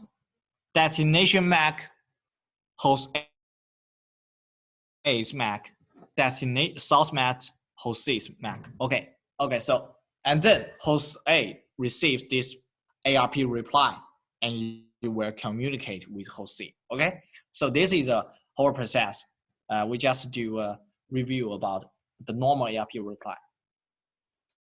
And we learned about the gratuitous ARP. Yes, or gratuitous ARP is what's the most specialist. Remember, destination equals source. Okay, remember this one. Destination equals source. Okay, used to do a detect. Okay, to do the detect.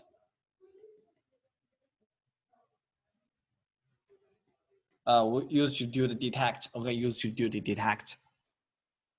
Okay, so this is about ARP protocol. Okay. So we have a rest. Okay, we have a rest about 5 minutes, and we continue the next part. Okay, we continue next part. This is have to review this this ARP process by yourself. Okay.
What happened?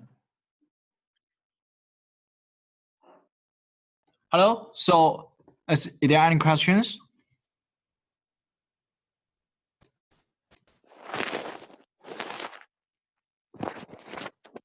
So we make so this is for 23. Okay, we're gonna have a rest maybe to 26 to 27 like this. We're going to okay to continue. Okay.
Okay, so we're going to continue. Okay, so we're going to continue. Okay, so in the last part we learned about the ARP's process. Okay, and continue we learned about a new one, the ICMP. Okay, the ICMP. So the ICMP Okay, the ICMP is used to transmit error, control, and query messages. Okay, so this is the function of ICMP. Okay, the function. And also ICMP contains two part, okay, the message and return message, or you can also to think it's similar to the request and reply. Okay, similar to the request and reply. Okay, and the ICMP application. Okay, so this we just do an introduction of ICMP, how to use. Okay, it's not to do the configuration. Okay, so the ICMP is application. One of these ICMP application is, we call it ping. Okay, ping. And many network engineer use this command. Okay, ping. So this ping were to many parameters for this ping. Okay, for if you use a ping, this means that you need to set an source IP address to this one. So for example, the router may have many interface. Okay, many interface. This interface is okay, maybe 2.1. Okay, this is 3.1. Okay, this is 4.1. Okay, this is 4.1.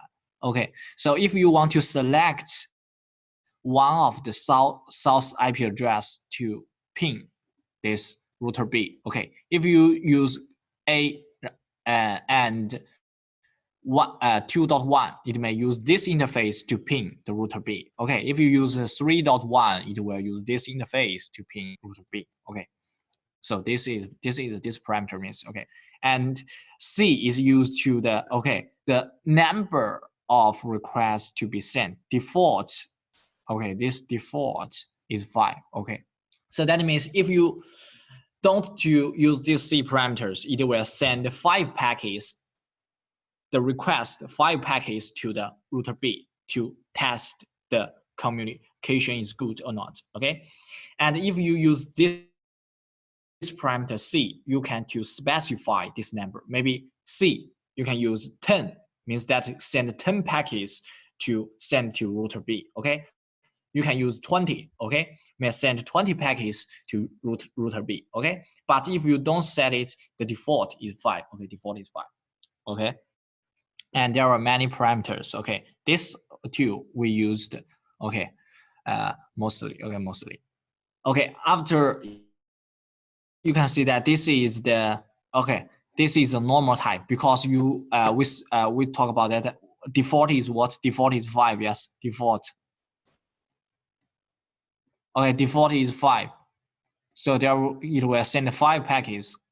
Okay, it will send 5 packets to the router B. Okay, to test the communication. Okay, to test the communication. Okay.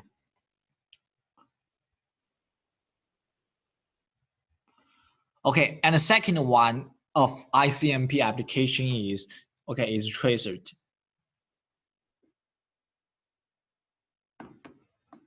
Okay, so the host A wants to communicate to the host B, but host A doesn't know what's the root stage. Okay, how this packet transmitted one router by one router to the host B. He wants to know the roots. Okay, so we use this tracer command. Okay, we use this trace command. So tracers also can use these parameters. Okay, for example, A, the same. Okay, set a source IP address. Okay, set a source IP address. And F, first time to live. Okay, the default is 1. Okay, the maximum to leave. Okay, the default is 30. Okay, so these are many parameters. If you want to, it is dependent. It's depend on your requirement. Okay, depend on your requirement. Okay, so after you use this traced command, it will like this. Okay, we can see that if you use host A wants to trace host B, yes, this is a destination IP address. Host B is destination IP address. Okay, host B is 30.0.0.2 and trace 30.0.0.2. Okay, there comes to three IP address. The first is 10.0.0.2. Okay, means that router B. Okay, router B. Okay, this one.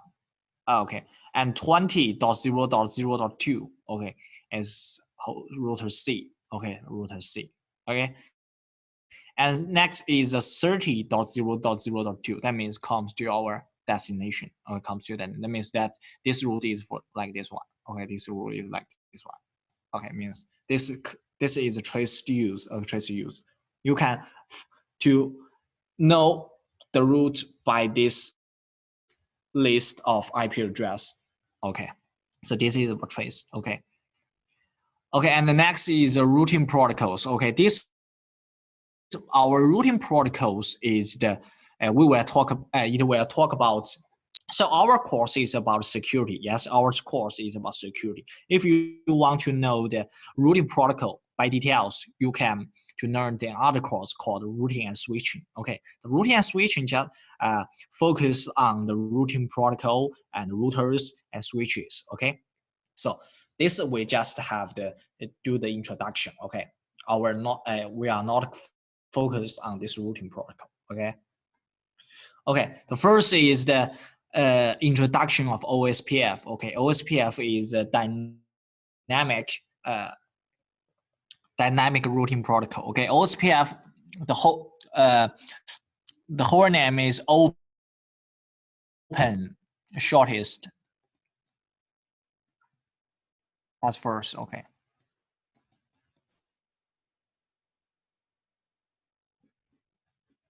Okay, this is we may use these protocols. We may use these protocols in our companies and schools. Dynamic protocols most popular. Okay, and it have some characteristics. Is non-loop. Okay, non-loop. Okay, fast convergency. Okay, good scalability, supporting authentication. Okay, non-loop means that it use the SPF. Okay, SPF algorithm. Okay, you can know about this in the routing and switching course. It will talk about details about this. Okay, and fast convergency. Okay, it means that if you establish the neighbors or recover it, it will do the fast convergency. Okay, this is the fast convergency and a good scalability and supporting authentication. Okay, supporting authentication. This is the you can see that is special of this OSPF or the characteristic. Okay. And another is the SNMP. Okay, SNMP. SNMP is used to transmit management information between the network management and managed device. Okay, managing device to analyze it and to focus on manage. Okay, focus on manage. Okay, focus on manage. Okay, how to use it. Okay, how to use it. Okay, this is a SNMP architecture. We just have the basic concept is enough. Okay, basic concept is enough. The SNMP architecture contains these things. Okay, so first NMS. Okay, that means that some things that you need to manage. Okay, or PC or server like this one. Okay, and agent. Okay, agent is a process that performed on a managed device. Okay, performed on a managed device. And MIB. Okay, MIB is a database that contains variabilities maintained by the managed device. Okay, managed device. So this is architecture. Okay, this is architecture. Okay, like this. Okay, and then next is about the our enterprise network architecture. Okay, and the architecture on enterprise network architecture contain these things. Okay, there's this is the you can see that there was a some introduction. Okay, you need to understand the traffic trend of all branches and identify the device and branches that need to expansion. Okay, analyze the distribution of branch traffic, identify the value point for capacity expansion. Okay, rank changes in branch traffic and allocate existing network resources accordingly. Okay, so that means if you are an IT manager, engineer, or a okay network engineer, you need how to if you want to do the architecture about your company. Okay, how to do the architecture. So in which layer use which devices and in use which protocol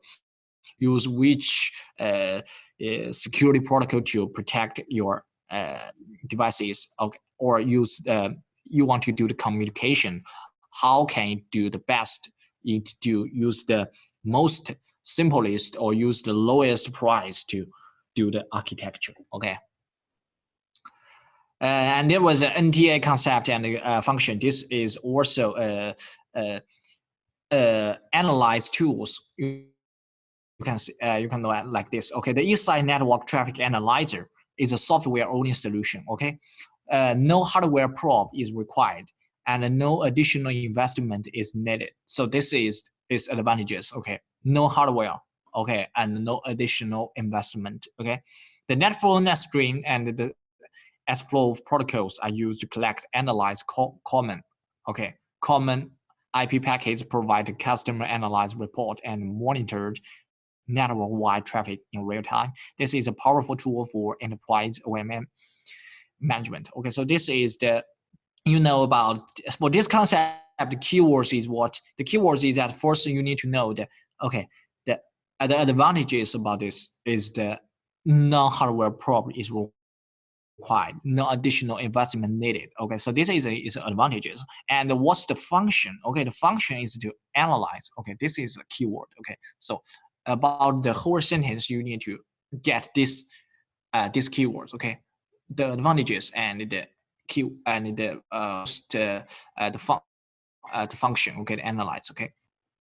So the Eastside NDA provides a convenient way to monitor and analyze network, and it'll reply it again. Okay, and say it again. Okay, the monitor and the analyze. Okay, by using the IP network traffic information provided by network device that support NetFlow, NetStream, and S-Flow. Okay, stuff like this. Okay, so this is just the what's this software solution do? Okay, to monitor and analyze the network, to help the network engineer to do these things for the network. Okay. Okay, so this is architecture about this NetStream overview. Okay. The NetStream is a Huawei patented technology used to collect distributed statistics about network traffic. Okay, and this contains these things: NDE. Okay. NSC and NDA. Okay, so this is the some device we need to do the classification about these things. Okay, and the ADE is what the NDE sends the obtained statistic to the NSC for further processing, and send the statistic to the NDA for analyze. Okay, so this is the process. Okay, this is the process. Send the statistic to the NDA to the for analyze and obtain the NSCs for further processing. Okay, so this is the process. Okay, this is the process. Okay, this is a network layer protocol, and then we have the transport layer protocol and application layer protocol to do the introduction. Okay, and then the transport protocol is that we call it TCP and UDP. Okay, this is very familiar to us. Yes. For the TCP, we have the three-way handshake. Okay, this is the most important. We have the SYN, ACK, and ACK. And you need to remember that this is the sequence. Okay, sequence number. So sequence number is used to confirm that the packet is not by tamper with, or is the right order. Okay, right order. So after the three-way handshake, it gets the TCP established. Okay, the SYN. So if the first SYN sequence is equals A, okay, equals A, and then the server's ACK will equals A at 1.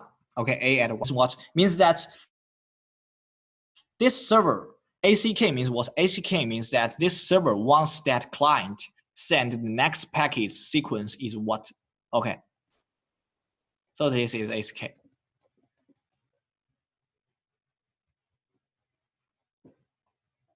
ACK means wants. Okay, ACK means want. If the server send the packet to client, ACK equals A at 1. That means that server wants that client send the packet sequences A at 1. So, okay, the client will send packets, okay, A at 1, okay, A at 1. So this is the sequence number used, okay. Server, if this is, if the first packet SYN is A, and server wants the client send packets to A at 1, and then client send packets A at 1, okay. So this is the ACK used, okay. So this is the three-way handshake, okay.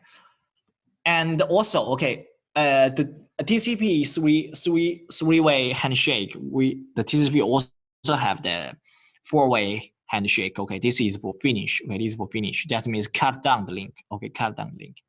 For a long time, the cut down link contains 4 packets. Okay, contains 4 packets. The first is that client will send the finish. Okay, finish sequence. Okay, sequence A. Okay, sequence A equals A. And also ACK means what? ACK means that the server wants the client send packages. Sequence number is what?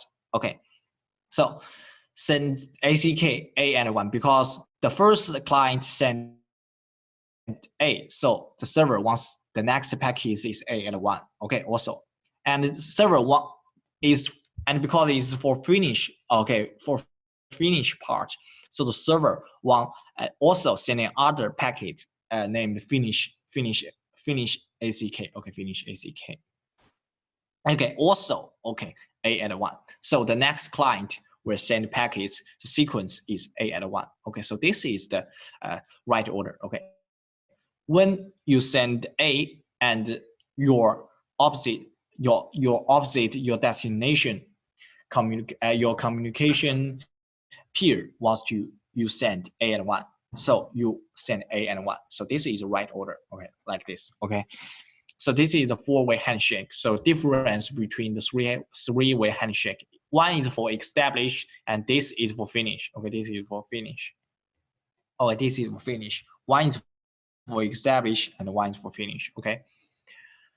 And next is for application protocol. Okay, application layer protocol. We have many things. For example, you have to see that is DNS server, the FTP server, web server, mail server. Okay, different server may use for different things. Maybe okay, the DNS server used for what? Used for to do the okay, translated to your website or URL. Okay, your domain name to the IP address. Okay.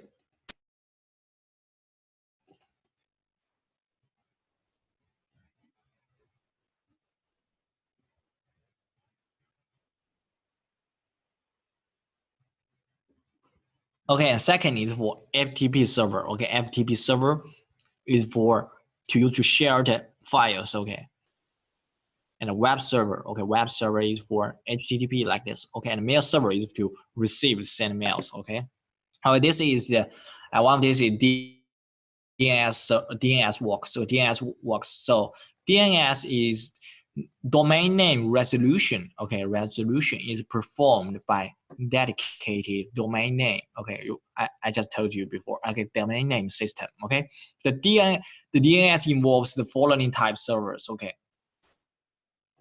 Okay, so this is a process that DNS works. Okay, if the client A, okay, this is the first step. Want to know? I like to visit Huawei.com.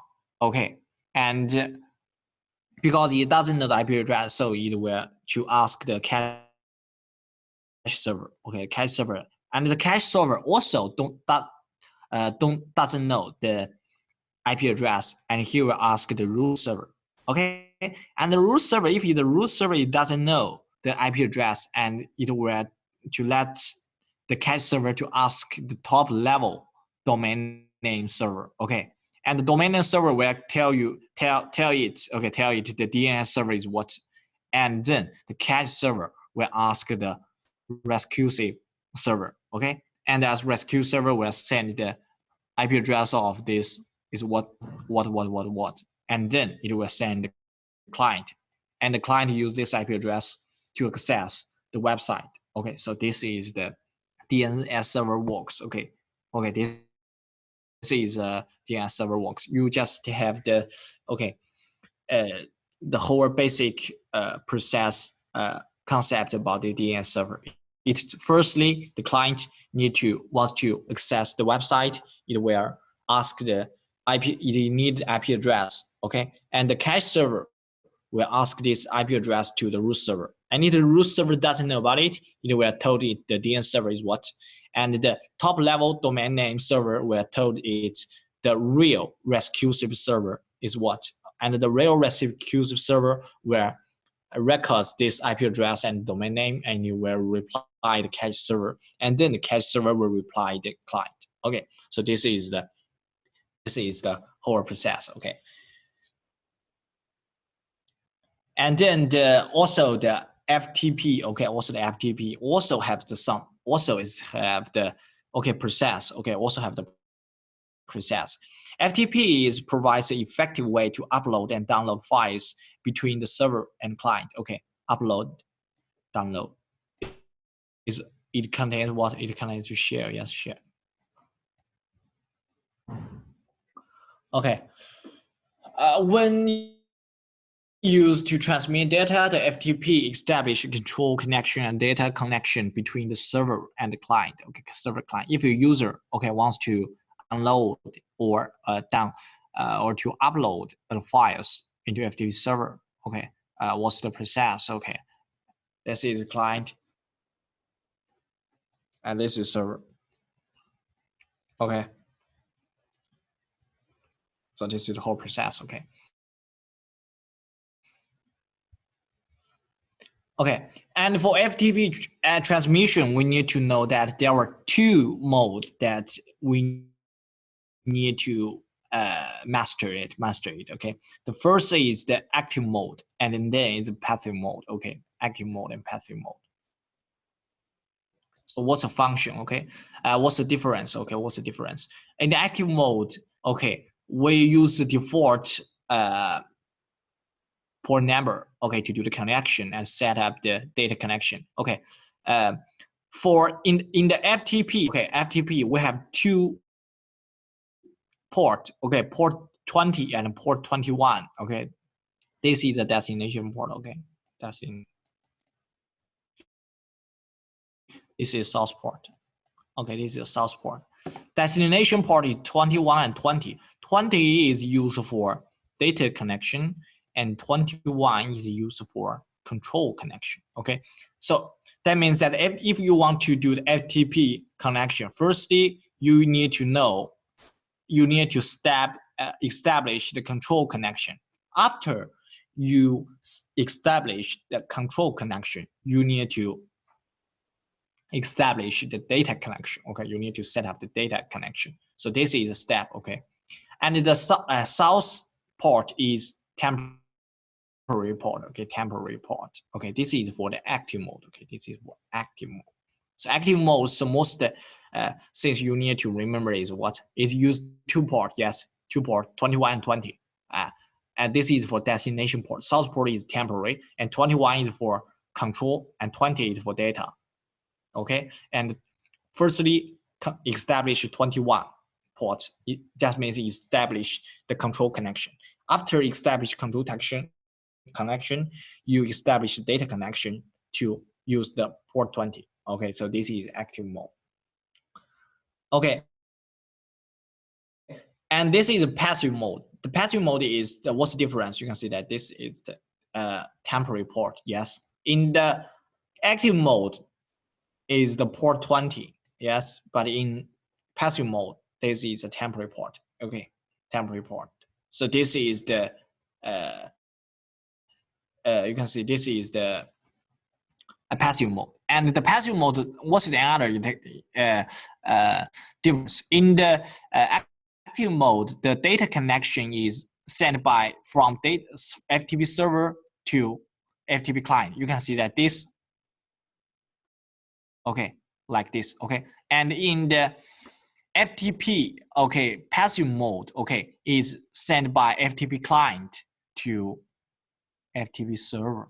Okay, so this is the order. Okay, this is the order. That's who is the sender and who is the receiver. receiver. Okay, in FTP for the data connection, the FTP server for the active mode, data connection is sent by FTP server. Okay, and in passive mode, the data connection is sent by the FTP client. Okay, two difference. First, this is the port is different for the data connection. The active mode is 20 and the passive mode is temporary. Okay, and second is the sender receiver. Okay, and in the active, the sender is the FTP server. Okay, and the passive mode, the sender is FTP client. Okay, FTP client. Okay, next is a web. Okay, web we contains the HTTP. Okay, this is very famous. We need to HTTP is the port is 80. Okay, and then we have other things. Okay, for example, we have the HTML is used for describe. Okay, and URL is for what specify the file location. Okay, and most used is for HTTP is used for communication. Okay, communication. So this is for the web. Okay, web. Web contains these three things. Okay, different. Okay, different things where have different functions. Okay, one of these is for communication, and one is for to specify the location. Okay, and one is for describe a file. So when you surf the internet, firstly you need to put in URL, put in domain name into this your browser. Yes, so this is URL. That means that the file location is in what? Okay, and then when you put this file, when you put this URL into the browser, and either where to do the connection, okay, communication, okay, to establish communication. So this we use HTTP, okay, or HTTPS, and this S is for security. Okay, this S is for security. Okay, and when you you establish the communication, establish the connection. Okay, so you need to glance this website. So we use HTML to describe a file. So what's this website like? Just mean like this. Okay, so this is three part. And HTTP works. Okay, HTTP works. So because HTTP is based on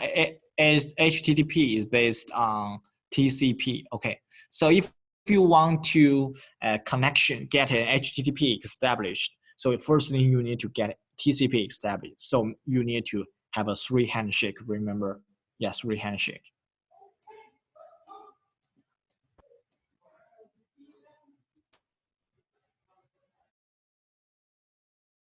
Okay, and this is when you get the TCP established 3 handshake, you need to have this HTTP step. Okay, this is also a request and response. Okay, all of this protocol have this like this request to the response. Okay, in the ARP protocol, you can also see that ARP request and ARP reply is just like a request and response. Okay, and ICMP also. Okay, ICMP request and response. Okay, TCP. Okay, you can also see it and the request and response. Okay, so this is a normal method to all the protocols. Okay, you have the request and response. Okay.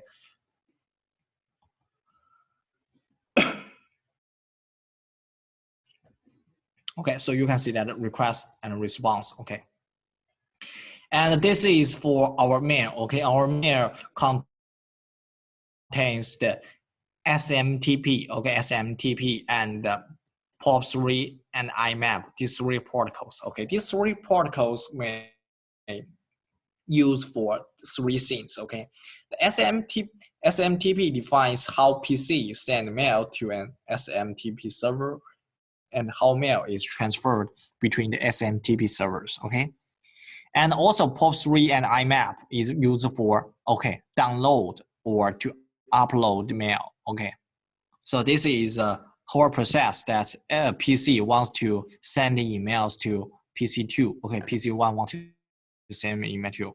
First, it will use the SMTP to send email to the SMTP server. Okay, SMTP server, and send it to the PC2's SMTP server. Okay, and then it will use POP3 to download the mail. Okay, download mail from the POP3 server, and you will get mail. Okay.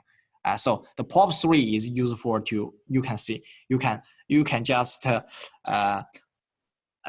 understand it as to receive. Okay, to receive. POP3 is used for receive. Okay, POP3 is used for receive. And SMTP used to send. Okay, SMTP is used to send. Okay, so this is two protocols used. Okay, one is used to send and one is to receive. Okay. Okay, so this is our third part is a little longer. Okay, a little longer. So let's have the quiz. Okay, so which of the first question? Which of the following is not in the TCP/IP mode? Okay, TCP/IP mode.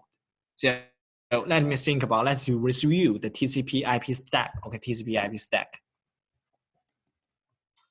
The TCP/IP stack. Okay, contains what? Contains four things. Yes, one of these things were to be difference between the OSI. Okay, between these, you can say that this one essential layer. Okay, is in OSI but not in TCP. Okay, this is OSI, not TCP. Okay, not TCP/IP. Okay, and next question. Okay, which of the following package is the first package of the TCP three-way handshake? Okay, Synchronization. handshake. Sync. First, yeah. Okay, synchronization, right? Okay, so this is a B. Okay, so this is our question is simple. Okay.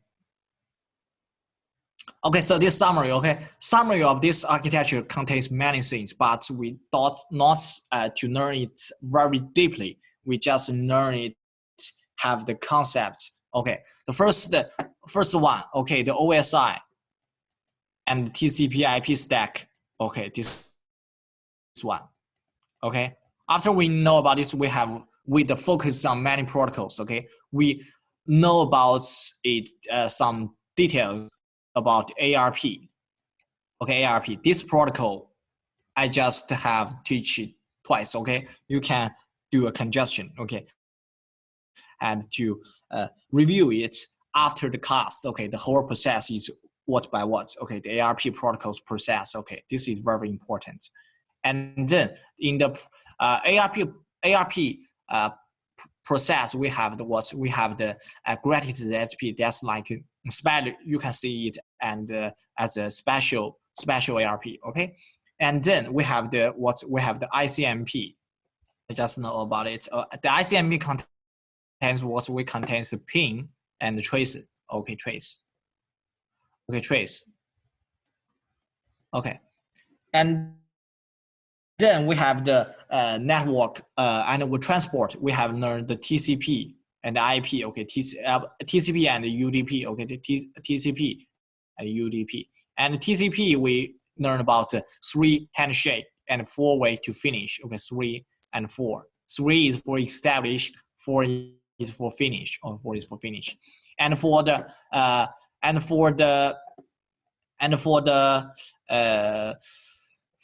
application layer, we learned some HTTP, okay, mail,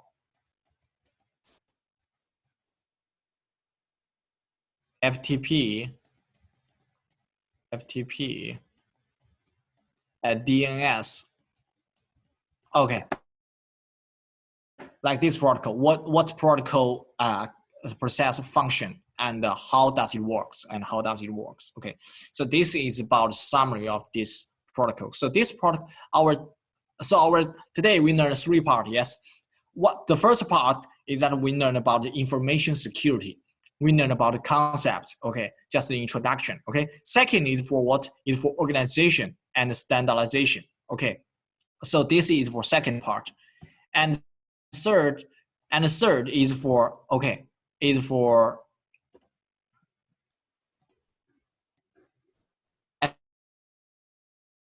is for our TCP/IP. Okay, our TCP/IP. Okay, so this is the whole 3 courses about today. Okay, so and our today's course is ended. Okay, and some people, some participants may have the network is not very good. Okay, so you can send problems or send questions to the your local manager and send an email to me, and I will answer it. Okay, the next course before the course, I will answer these questions. Okay.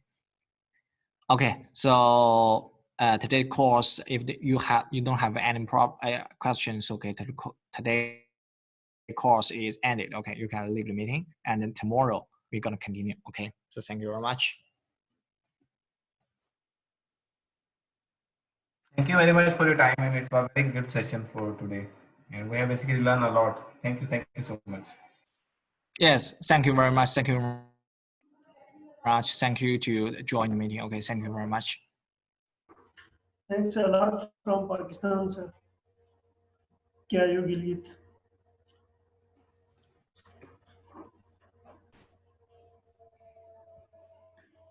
Thank you, Asif Saab, for joining us. Thank you, everyone. I hope Thank the you. session was wonderful.